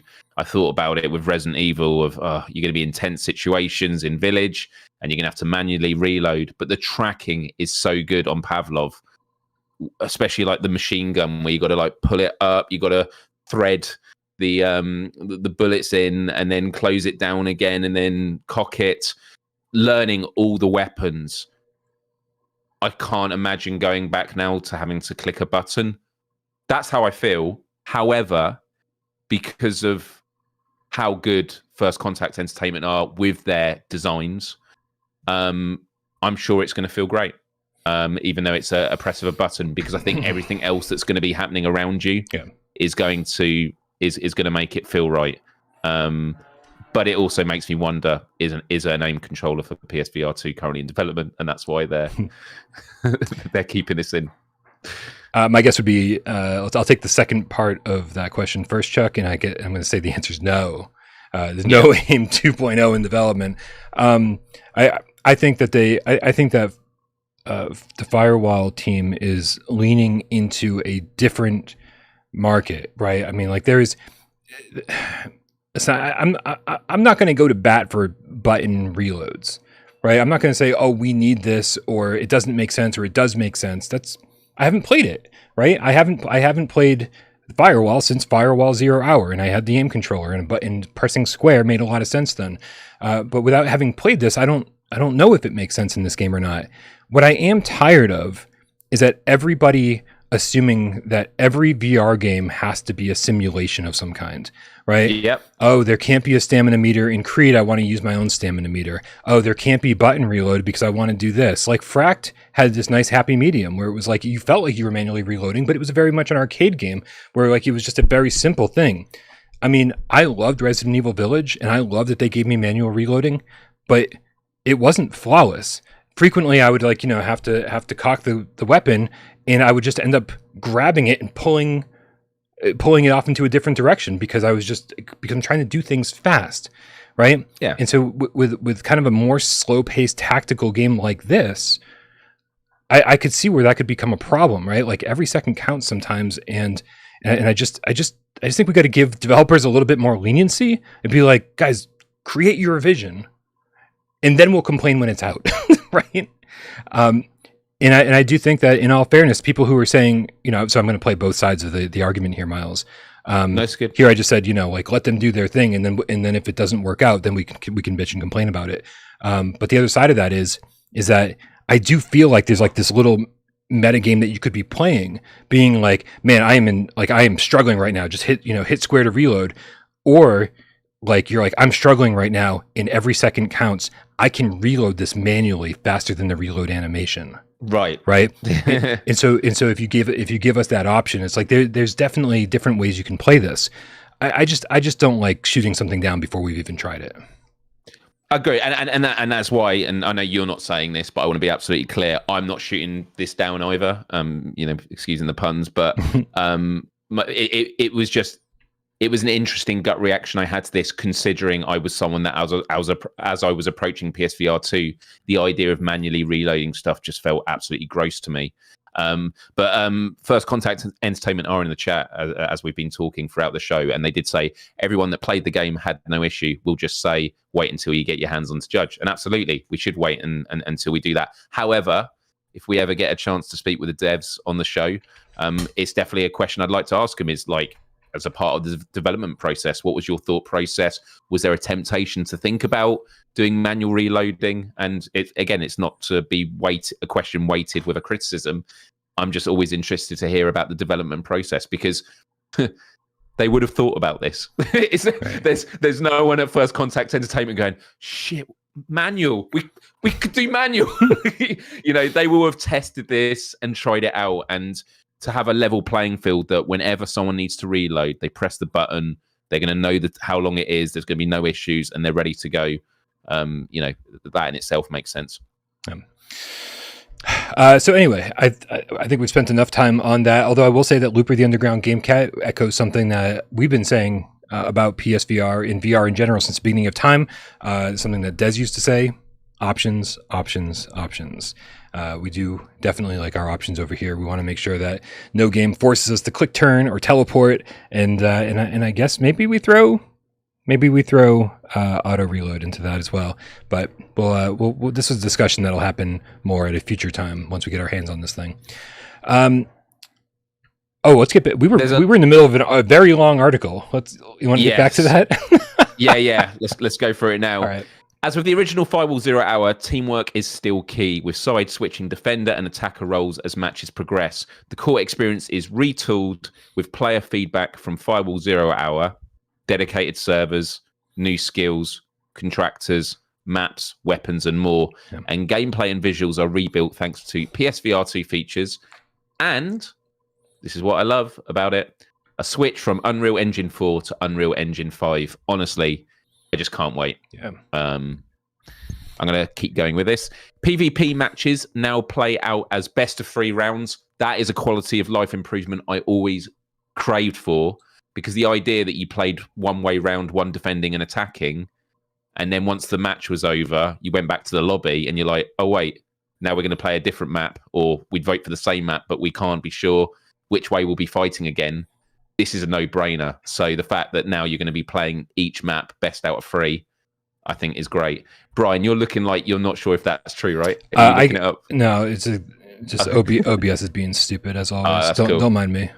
No, that's right. So they say PvP matches now play out as best of 3 rounds, with the PS5 SSD shifting players from safe house to match map and back again in a near blink of an eye. Eye tracking makes weapon selection from an on-screen wheel swift and grants greater precision to your aim when closing one eye or looking down sights, subtly repositioning your gun to mirror exactly where you're looking. A lot of articles I read, especially around GDC, with the developers, the focus on optimizing this game to be, and actually they were saying in the chat a moment ago that we're about presence, not simulation, using all this technology to ensure that when you're in there, the way the eye tracking is ensuring that when you're looking at something, it is supporting you. It's going to be really exciting to know how this feels. Flashbangs will blind you if you look at them, but so will flashlights when shone directly in your eyes. In both instances, your screen will go all white for several seconds. Even with your sight restored, you'll briefly have double vision if your blindness was caused by a flashbang. This, coupled with better hand tracking due to the sense controller, teases a potentially brilliant strategy. A gun-mounted light beam can be hidden by putting your other hand in front of it. Hug a corner and hide your beam until an enemy approaches, then uncover to blind them. Closed eyes or averted gazes are the only deterrent, an inherent risk when bullets can come from any direction. So I think there's just going to be a lot of small... It's going to be like the experience is going to be bigger. The sum is greater than... God, what's the phrase? The sum is greater than the parts. Help me, Bryan. This is too enjoyable to save you from. Yeah. No, I agree though. I think, we've seen some interesting uses of eye tracking so far. Certainly like menu selection. It's like, okay, Alice in Asteroids had, eye tracked weapons. I thought that was pretty cool. And so, Res Infinite can be played with eye tracking, but then to actually have something like this where you're closing your eyes is actually protecting you from a flash grenade. I think that's brilliant. And I think that we're going to like, that's just a whole new gameplay mechanic that I didn't expect. Like it's actually really well thought out, and to be able to just like cover your eyes with your hand too. They're really putting a lot of thought into this, and I can only imagine how many times I'm going to open a door and come around the corner and somebody's going to be shining a flashlight in my eye. And I'm be like, God damn it, fuck you! Like, do I have to walk around every corner with my eyes closed? No, because then you get your fucking head shot off. It's cool, man. It's like you said, little things that really add up to lots of new ways to play. It really, and I think that's what we always say with a lot of VR games. When you're in a room and then your hands are free to pick stuff up, and then there's an item you can't pick up. Oh, it was just a coffee cup on a table, but it's a big deal because the small things are what make you think, "Wow, I'm really in a VR game. I'm really here." And so, it's just really, really great to see them take so much care on all the small things, and the fact they've put it in the blog post, I think it means a lot. Okay, they go on to say, and even if you're benched in death before your teammates, you're not out the game. Perspective switches to a small number of security cameras stationed around the map, which you can freely rotate around. Spot an opposing team member and keep your gaze locked on them. You'll mark them with a red outline until they move out of sight. It's an outline that can be seen by your team regardless of how many walls or stairwells are between them. So, yeah, Rosie from PlayStation Access was talking about this, that when she was dead and you're in the security cameras, she would just keep her eyes wide open, staring at an enemy and just hoping that she wouldn't, blink or look away, because she knows the longer I stare at them, the longer my team that are still in the game can see them for. So that's which is really, really cool feature. Yeah, that is really cool, because sometimes it's really, really hard to, when you're looking around and going from security camera to security camera, really, really hard to communicate with your team to be like, they're on the second floor. You got to know these maps inside out to be able to do call outs accurately and efficiently. And so to be able to just like stare at the person that you want to mark for your team, I feel like, is it just me? Has First Contact been playing Fortnite? Because marking enemies is a big deal in Fortnite. When you get knocked down, you can now crawl around to find cover. That's a big deal. Like this all screams that we've been playing Fortnite. You can also slide in the game now. Like, so there's all these different things that people were sort of asking for quite a while. Yeah. That are all just sort of being thrown in here at the same time. And I do feel like, as much as people are like, oh, Firewall Ultra, it's really just Firewall 1.5 because no one's listening to me. It's going to feel like a new game. Yeah. The security camera feature was always a great one in Firewall 0 Hour, because it meant if you were dead, you still had a role to play. It was amazing. And the sliding on the floor, I think, is great. That was something I'd never be sure about, but Alvo did it. Alvo allowed you to jump, didn't it? You can jump in Alvo. You could jump. You could slide. You could go prone. I want to say that Alvo was the first game that I played. You could go first person shooter. You could go prone in VR. Yeah, and it all works really great. So the fact that you're gonna be able to do it on here is really, really cool. Yeah.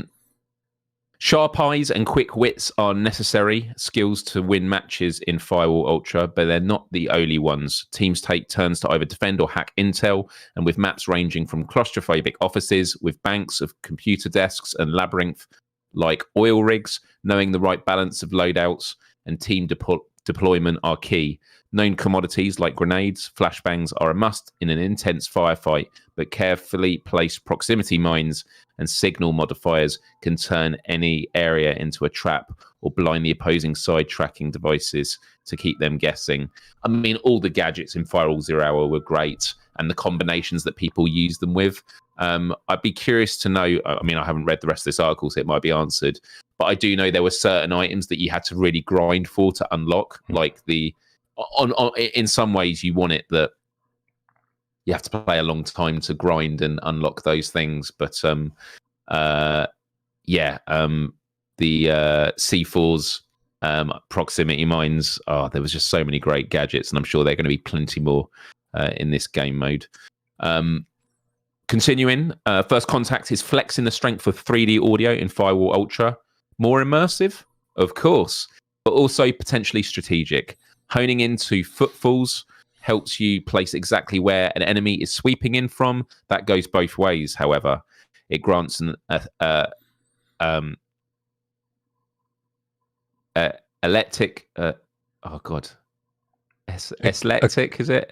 Eclectic rhythm. Eclectic. It's eclectic rhythm surrounds attackers and defenders sneaking along low cover and then charging across open ground or piling in as weapons go hot.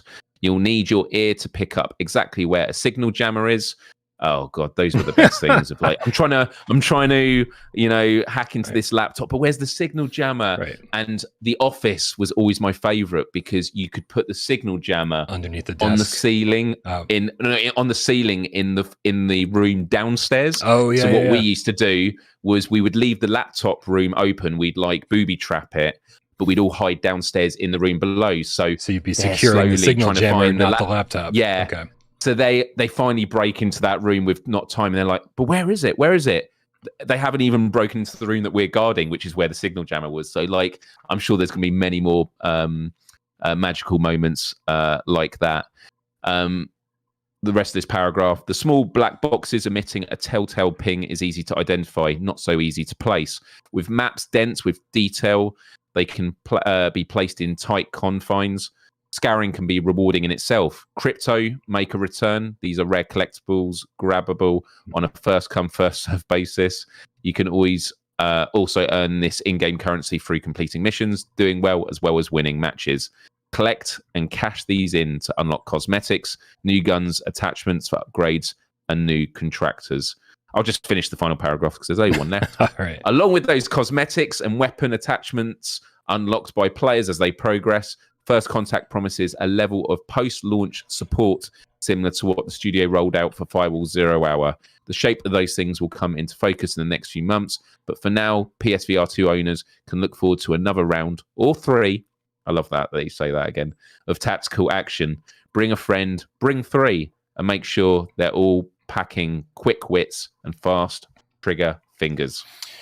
Myles, one of the things that I loved about Firewall was that when you ran, like it almost exaggerated the sounds of your footsteps, right? Like any surface you were going over, if you're running over metal, it's like clang, clang, clang, clang, clang, like whatever, wood floor, boom, boom. Like it exaggerated the sound of your footsteps to remind you, you are making a lot of fucking noise right now. And like you are alerting the enemies to your position.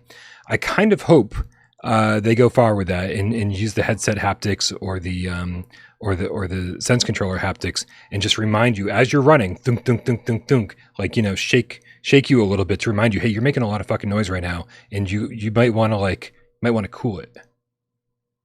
Yeah, I mean, going back to those subtleties, Rosie from PlayStation Access mentioned that when you're spawning into the level, you get this head rumble in the headset, and it's little moments like that which might seem like, well, I just want to feel it when I get headshotted. Like even those small moments can make all the difference. So yeah, with the 3D audio, I'm just so excited.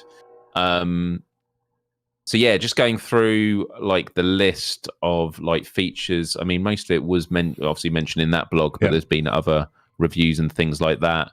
I was trying to think there was one more thing that Rosie mentioned on PlayStation Access. I did sort of a highlight thing yesterday, so I'm quickly looking at that now. So train whistle on my end. I know. But yeah, she was just saying eye tracking supports obviously the quick weapon selection, post-death security cam mode, and flash grenade protection. So it's great having those functions. Yeah. And there's comfort options for holding and handling the weapons. So there are options in terms of, like there's grip mode, isn't there? Like a lot of these games have it now where is it that you actually have to keep holding, put your fingers on the grips to hold the gun, or do you actually just want it that you click it once and then it's there? Yeah, the hybrid mode is good. Like where you click it to grab it and then you just rest your finger across it, so it's got the finger touch detection.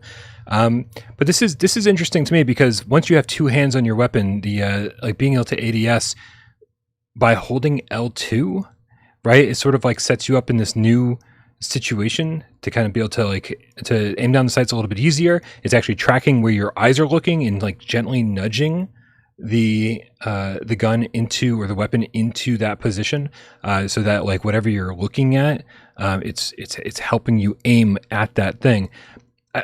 Again, one of those things that seems interesting in theory. I don't know if it's something that you're going to want to have on all the time, or if once you do it, like you're like, I can't believe we never played this way before. Like, how did we ever play games before we had this option? It could go either way for me right now. It all depends on how it feels once we get in there. Yeah, one of the other quality of life improvements they've made is that you can assign an attacking and defending loadout to auto swap mid-match as you change sides, which is really nice.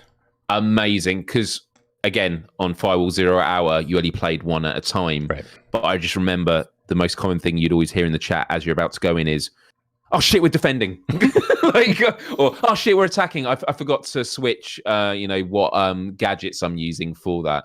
So yeah, a lot of these quality of life improvements, shows that they've listened to the community, and I'm sure there are lots of things that we're still yet to be revealed in terms of quality of life improvements.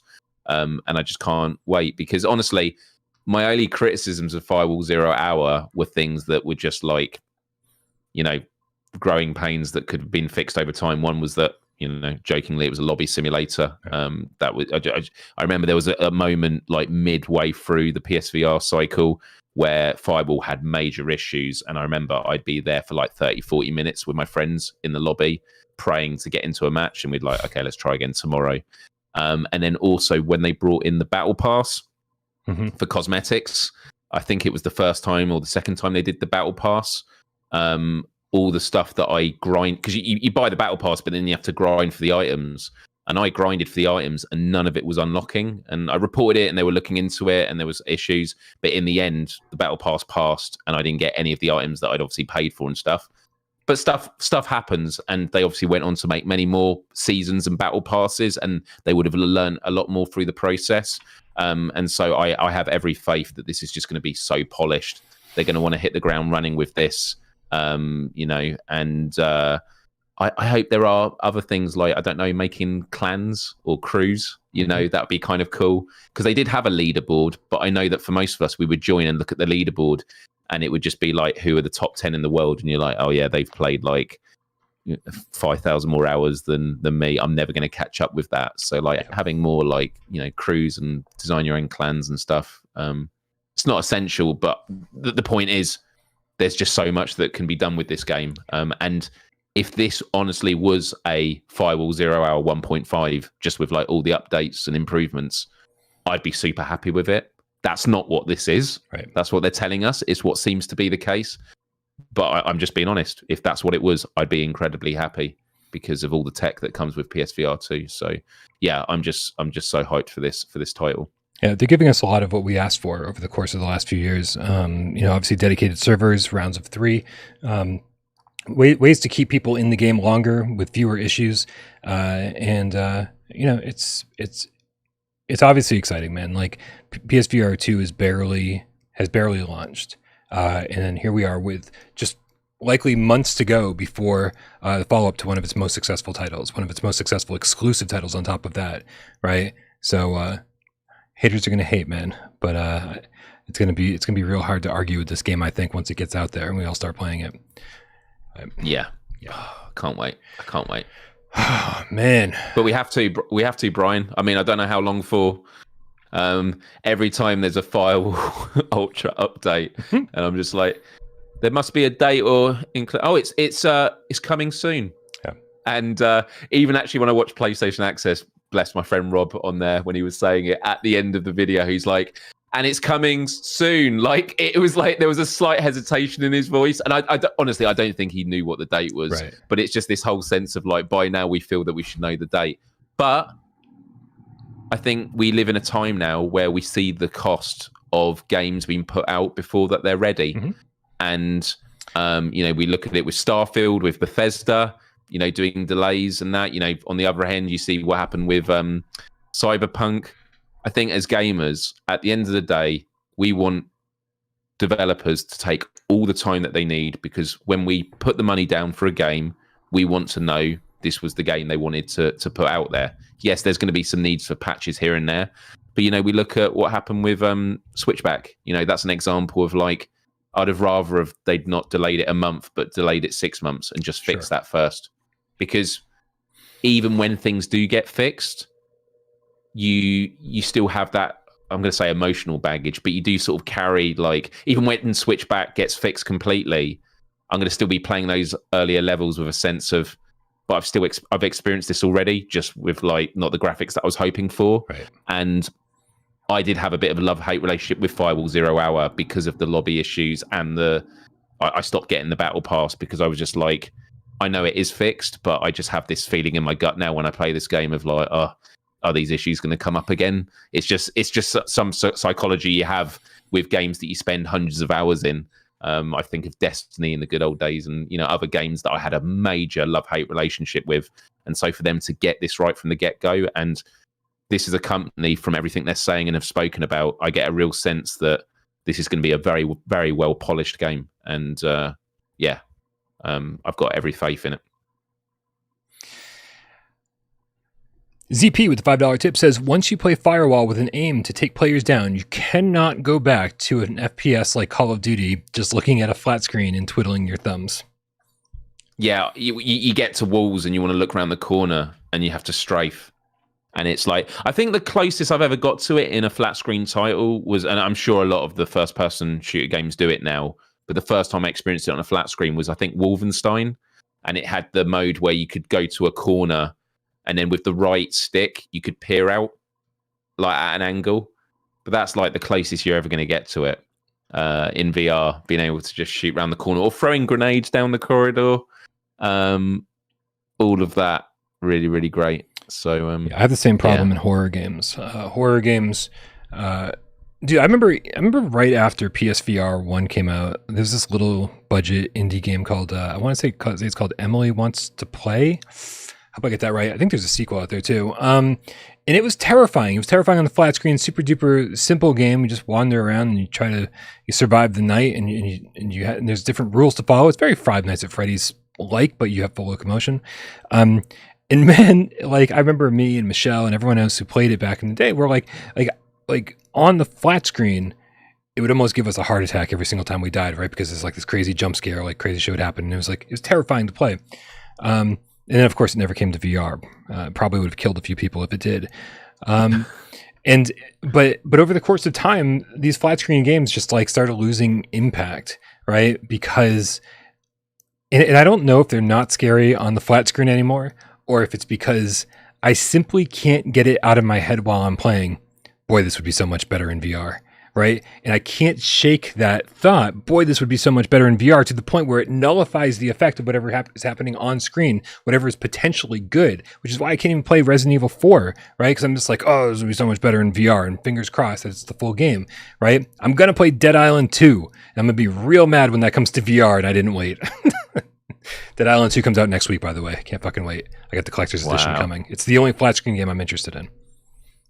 I thought it was out already, but next week. Yeah, next week. Amazing. We also got Sean Turner with the $5 tip. I saved this because it wasn't relevant for a little while. It was during my IGN rant. He says, "I agree, Bryan. IGN is no bueno. I think PSVR2 has an awesome library. I don't know why mainstream media keeps saying it's a lacking lineup. The games are great too." I don't know why they're saying it either, man. I don't know why they're saying it either. It's absolutely ridiculous. So I've had to stop watching channels that I used to like because it's painful, man. Like, people will use the term cringeworthy. I say painful, literally painful, to watch people that I love and respect just have no idea what they're talking about anymore. And it would be one dude. I respect people so much when they say, I don't know, I need to look into this more. I need to learn more about it. I'm very ignorant on this topic, and so I don't want to sit here and pretend like I know what's going on when I don't really. And too frequently now, no one's willing to say, I don't fucking know. I'll get back to you on it when I feel more experienced, right? And unfortunately, since no one's willing to say that, they're just copying and pasting the words of meta into their shows. And I think that's embarrassing. And on that super fucking positive note, Myles, I think it's time for 20 questions. 20 questions. And it's me, isn't it? It is you. Yeah. Did you pick a game? Yep. Yep. I've got a game. All now. right. Before we start the game, Anthony, get in my belly. Game ACAT Wilkins with a $50 tip says, "That's not what IGN says." LOL. Sorry, I had to. Mhm. That's what IGN says. That's not what IGN says. For a $50 tip, you think I'd understand the joke? Do you think Anthony's British? Possibly. Do you understand the joke? Maybe. There's no way to know. We'll never know. We'll never know. All right, man. If you guys don't know how this game works, thank you, Anthony. We love you very much. I'm just stupid. You know what? I'm ignorant and I don't understand your joke. So I'll get back to you on that when I learn a little bit more about it. I'll do my research. I'll do my research because I don't want to form an opinion about your joke without knowing as much as I can about it.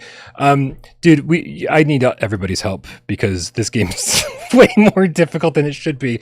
I've only got 6 minutes and 20 yes or no questions to figure out what PlayStation VR game Myles is thinking. So ask good questions in the chat. Give me some good suggestions based on his answers. Are you ready, Myles? I'm ready. Are you ready, Bryan? Yeah, there's even sirens on my end. That's how ready I am. Although, wait, hold on. Whoa. OBS isn't ready. Whoa. OBS said, give me a second. So we have to wait. Oh, there we go. OBS is ready. Let me put the timer up. On your mark. Get Des. Oh, wait. I need my notebook. I can't keep track of the answers. Yeah, this is the first time I'm not using a notebook to keep tally. I'm actually using a digital notepad, which feels a bit unnatural. It really does. You have fingers, Myles. But we're in the future. We're in the future, Bryan. On your mark. Yeah. Get Des. Go. Was this game on PSVR 1? Yes. That's one. Was this game also on PSVR 2? No, that's two. I don't know what questions I usually ask, but I feel like that was just an easier way to go about it. Does this game involve a lot of shooting? No. Okay. 3. Does this game have full locomotion? Sirens on my end. No. Not full locomotion. So not a lot of shooting, not full locomotion. Awesome Tatum, his new favorite question. Did we mention it at any point on today's show? Yes, you did. Oh, that's 5. Oh, we didn't talk about that mini game on today's show. No. What game did we talk about on today's show that doesn't have full locomotion and didn't come to PSVR 2? That's crazy. Firewall. I don't think so. Has this developer made more than one PSVR game? Oh,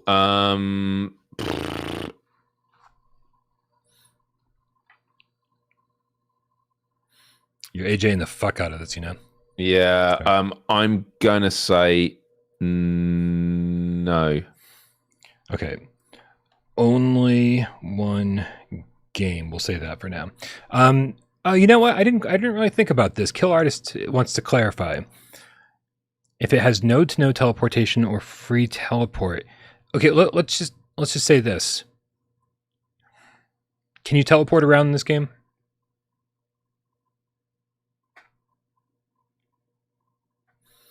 By the way, they have made other games. Oh, they have. Okay. Other PSVR games. Yeah. Okay. Yeah. Can you teleport around in this game? Is that an option? Teleport around?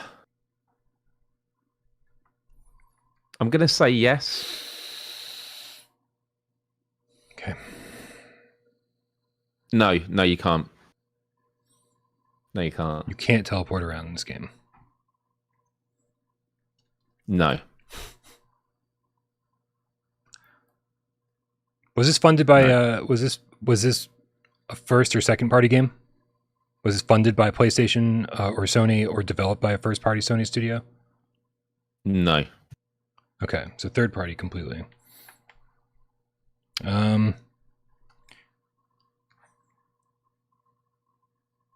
This first person? Yep. It's 9.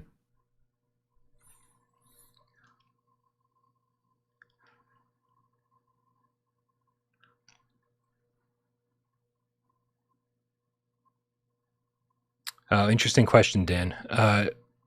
Could you use the moves in this game? Yep. You could use the moves. That's 10. Okay. Could you use any other device to control it? Meaning steering wheel, dual shock? Yep. You could? Yep. Okay. Moves and other.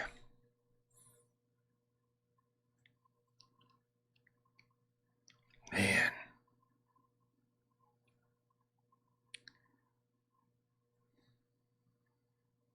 This is crazy. I don't think it can be Ghost Giant, right? Because Ghost Giant, those guys didn't make any other PSVR 1 games. It's not Drone Striker or Shaolin Punk because they didn't. It's not a lot of shooting in this game. I don't think it's Vacation Sim because he would have known that Alchemy Labs made other PSVR 1 games very easily. Okay, time to play. Does this have multiplayer, whether that be co-op or PvP? No. No multiplayer. Okay. 12. We didn't talk about Wipeout on today's show, and Wipeout's full locomotion. Driving is inherently full locomotion. Song in the Smoke has full locomotion.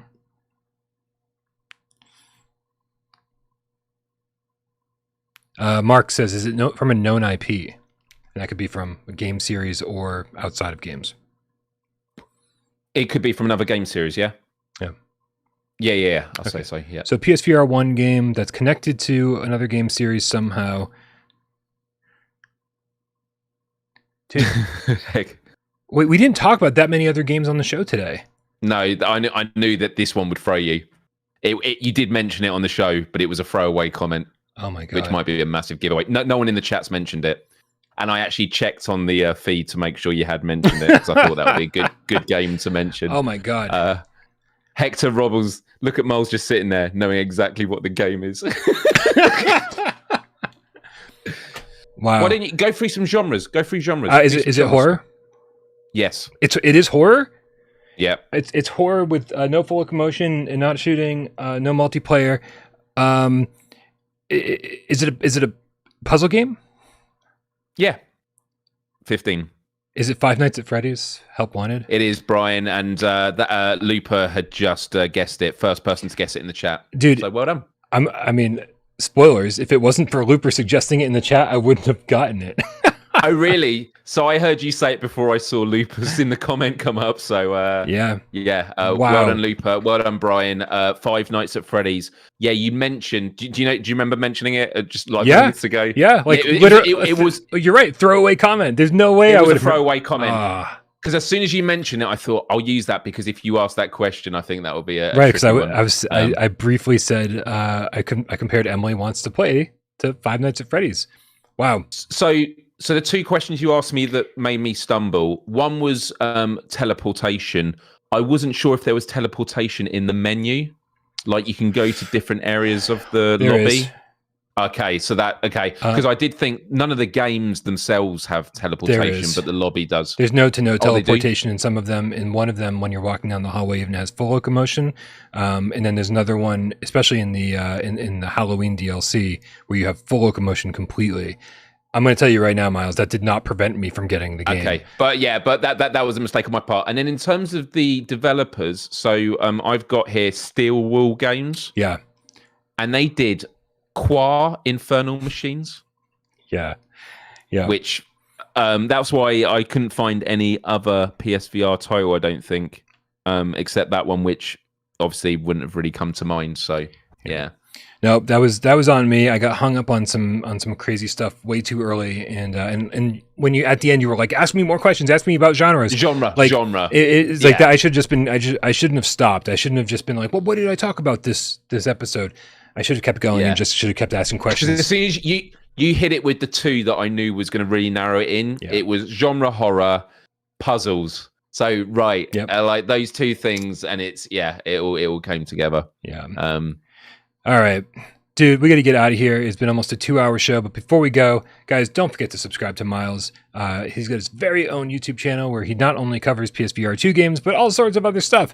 YouTube.com/Myles. Myles, what is going on over there this week? Yeah. Like this week, every night I've been working behind the scenes on getting the show format for Myles Dyer Live every Wednesday, which is at 4 p.m. Eastern, 1 p.m. Pacific. I've got a guest coming up on the show that I can't confirm just yet because we're just finalizing it. But it's going to be a really, really good show once that's all nailed. But tomorrow, it's going to be an early one if you're on the West Coast. I am going to be live streaming before going out for my brother's birthday for a meal. And we're going to be playing Garden of the Sea. So that is going to be taking place at 4 p.m. my time, which is 11 a.m. Eastern, which is 8 a.m. Pacific. I had to really think about that one. I am going in blind, but I'm really looking forward to having quite a chilled game after boxing the hell out of a lot of you last week. So I know a lot of people out there are quite curious about the game. I know you, Bryan, have played only an hour. So if anyone's curious about it, and even if you can't watch it live, it's always available on replay. Yeah, it's going to be good. But yeah, Myles Dyer Live, the Wednesday shows. It's really ramping up in formatting. I've got a lot of guests now planned, which is just going to help with just so I'm not panicking every Tuesday night going, what's the show going to be about tomorrow? Right. I've now actually got a bit of a structure. Yeah, that feels good. Yeah. All right, guys. Well, time to get out of here. Thank you, Myles, for hanging out. It's been a great show. It's been really fun to hang out and get caught up with you. And, my pleasure. Always good. Talk about PSVR2 and get a little anger off my back. It was nice to vent publicly. But thank you guys. Thank you everybody out there who helps the channel run. Obviously people like Jay Meow who gets us up on podcast services of your choice. Thank you to everybody out there in MP3 land listening with your ears. Fuck, I always screw that up. Also, Sci-Fi Game Cat Henry, who puts timestamps into this sucker after the fact. All my mods who make my life so much better each and every day. Thank you very much, you guys, for keeping this place civil and Discord civil. Guys, don't forget to join us over on Discord. Click the link in the description down below. Thank you to everybody who supports us financially over here on youtube.com/withoutparole with member support. Patreon support over patreon.com/withoutparole. Thank you everybody who tips during the show. YouGotColdYogurt, I'm so sorry, but I don't know what the problem was. I did read your tip out. I had to go into the annals of YouTube basement to find your tip, but I did read it and can't wait to celebrate Synth Riders with you. Thank you to everybody who tips during the show. Thank you to everybody who supports us financially. Thank you to everybody who chatted during the show, hung out in the chat, helped me with 20 questions, Looper, and everybody who sat back, watched the show, and didn't say a goddamn word. We know you're out there. And we love you just as much. Have a good weekend, Myles. You too, Bryan. Have a good one, Game Cats. Much love.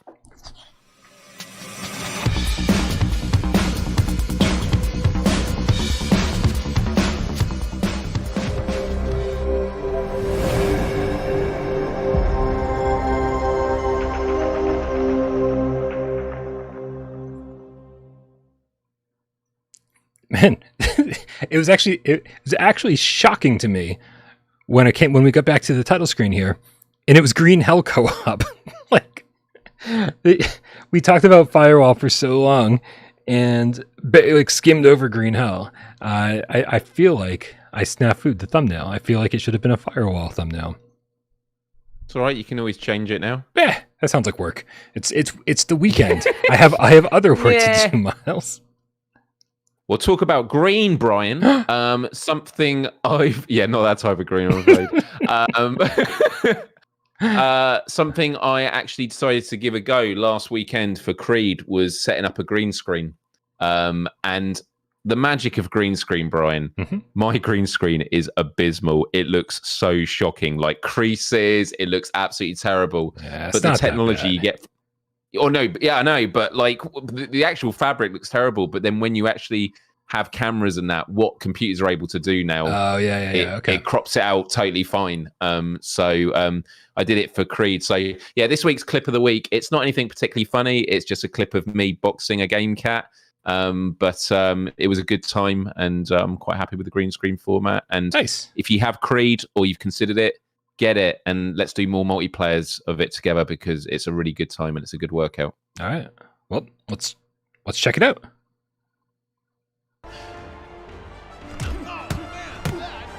Hey to anyone who's just joined to Let's Play. I am taking on you, the viewers. You can put the headset on, join me in the ring. That's exactly what's happening right now. Every other weekend I do multiplayers, and then the weekends between that I do single player. So be sure to subscribe and ring the bell if you haven't already for youtube.com/Myles. And if you have suggestions, let me know. I'd love to hear them. Looks like he's going for the knockout. My interest in VR games is very diverse. Horror games is where I usually draw the line, but I will give them a go. Madison, I'm not looking forward to in VR. Looks absolutely horrific. Oh, he's got a sore face. Incredible form. Oh! But there was one mistake, Bryan. Wait. We're almost there. Almost. There it is. What was the one mistake? So I was wearing my new Dragon Ball Z shirt. Oh. And one of the characters in Dragon Ball Z on my shirt was Piccolo. And what do you know about Piccolo, Bryan? I don't know anything about Dragon Ball Z, but because I am familiar with green screens, I'm assuming that Piccolo is a green character, has green skin. He is green, Bryan. So on my shirt, he has a green face and green hands, and it looked like I had 3 bullet holes through me. 3 gaping bullet holes. So I love that I did all the tricky stuff, setting up the green screen, but the one time I wore any green, and it was there. Man, I do not miss working with green screens, dude. Like, I mean, I may consider. I've got a portable one that I can just kind of spring up wherever I need it. And for a place like this, I saw Time to Play in the chat says, "Can't you just paint one of your walls green?" I'm like, "Where do you live? Where you just have a dedicated wall that you can have behind you?" I mean, I'm sure it works for some people, but like, I don't have any place for that. Dude. Yeah. I used to deal with green screens every time we filmed Why We Love episodes. Like it used to look like I filmed in a very, very cool place with gigantic windows in the middle of Gotham City. Dude, I was so impressed with that studio setup, like in the green, but I mean, as green screen. I mean, at first I thought it was real, and then when it was green screen, I'm like, that's really good green screen because, not to get too technical now, but like in that clip, you can see it when it's clipping my hands either side, and it's because people don't appreciate, when you're sat down, yes, you can do a lot more, but in standing up games, you tend to forget how much space you need above and around you. Like there's a lot of green screen that you need, which is why people do paint the walls and the floor, so you can get their legs and feet in for mixed reality and all that. Right. But those are people that have literally said, we're going to get this room in the house, we're going to strip it, and it's, I've seen people do it. They literally just have a room that is, they've just got a bucket of green paint and just lobbed it on the ceiling and walls and gone, yep, that's it. That's it, done. Dude, I barely have room to play VR. Forget about a room for VR. I'm every time I see Nathy play something, and he's got the circle in the middle of the room. He's got the Super Mario Brothers stuff out there. He's got a big BioShock statue. I'm like, what do you do, dude? How do I end up in big giant house with big giant BioShock statue with big giant room to play VR in? And I'm going to tell you, Myles, it ain't happening. This is where I am for the next few years. Well, you're in Massachusetts, Boston. It's not a cheap part of the States. I'm in the middle of the ghetto, in the middle of Worcester. Boston is more expensive. Worcester is cheaper, sure. And where I live is especially when I got my place, it was super run down. So yeah, you make sacrifices, man, to do the thing you want to do. You do, but I tell you what, man, we're approaching 100,000 subscribers. A project in the next couple of years is to get you a VR palace, Bryan. Ooh. GameCat HQ. VR with palace. with a light that shines out into the sky. Is there GameCat icon? Is there a harem? Do I get a harem? What? Do I get a harem with my VR palace? Maybe. We'll have to cost it up. All right. Well, it's expensive to the channel. It'll be tax deductible. Yes. What's this? Yes. My tax guy will go, "What's this $75,000?" I'll be like, harem. Okay, write it off. This is the most ridiculous conversation we've had. Guys, have a wonderful night. Have a wonderful weekend. We love you all so very much. Hopefully we'll see you over on Discord. We love you all.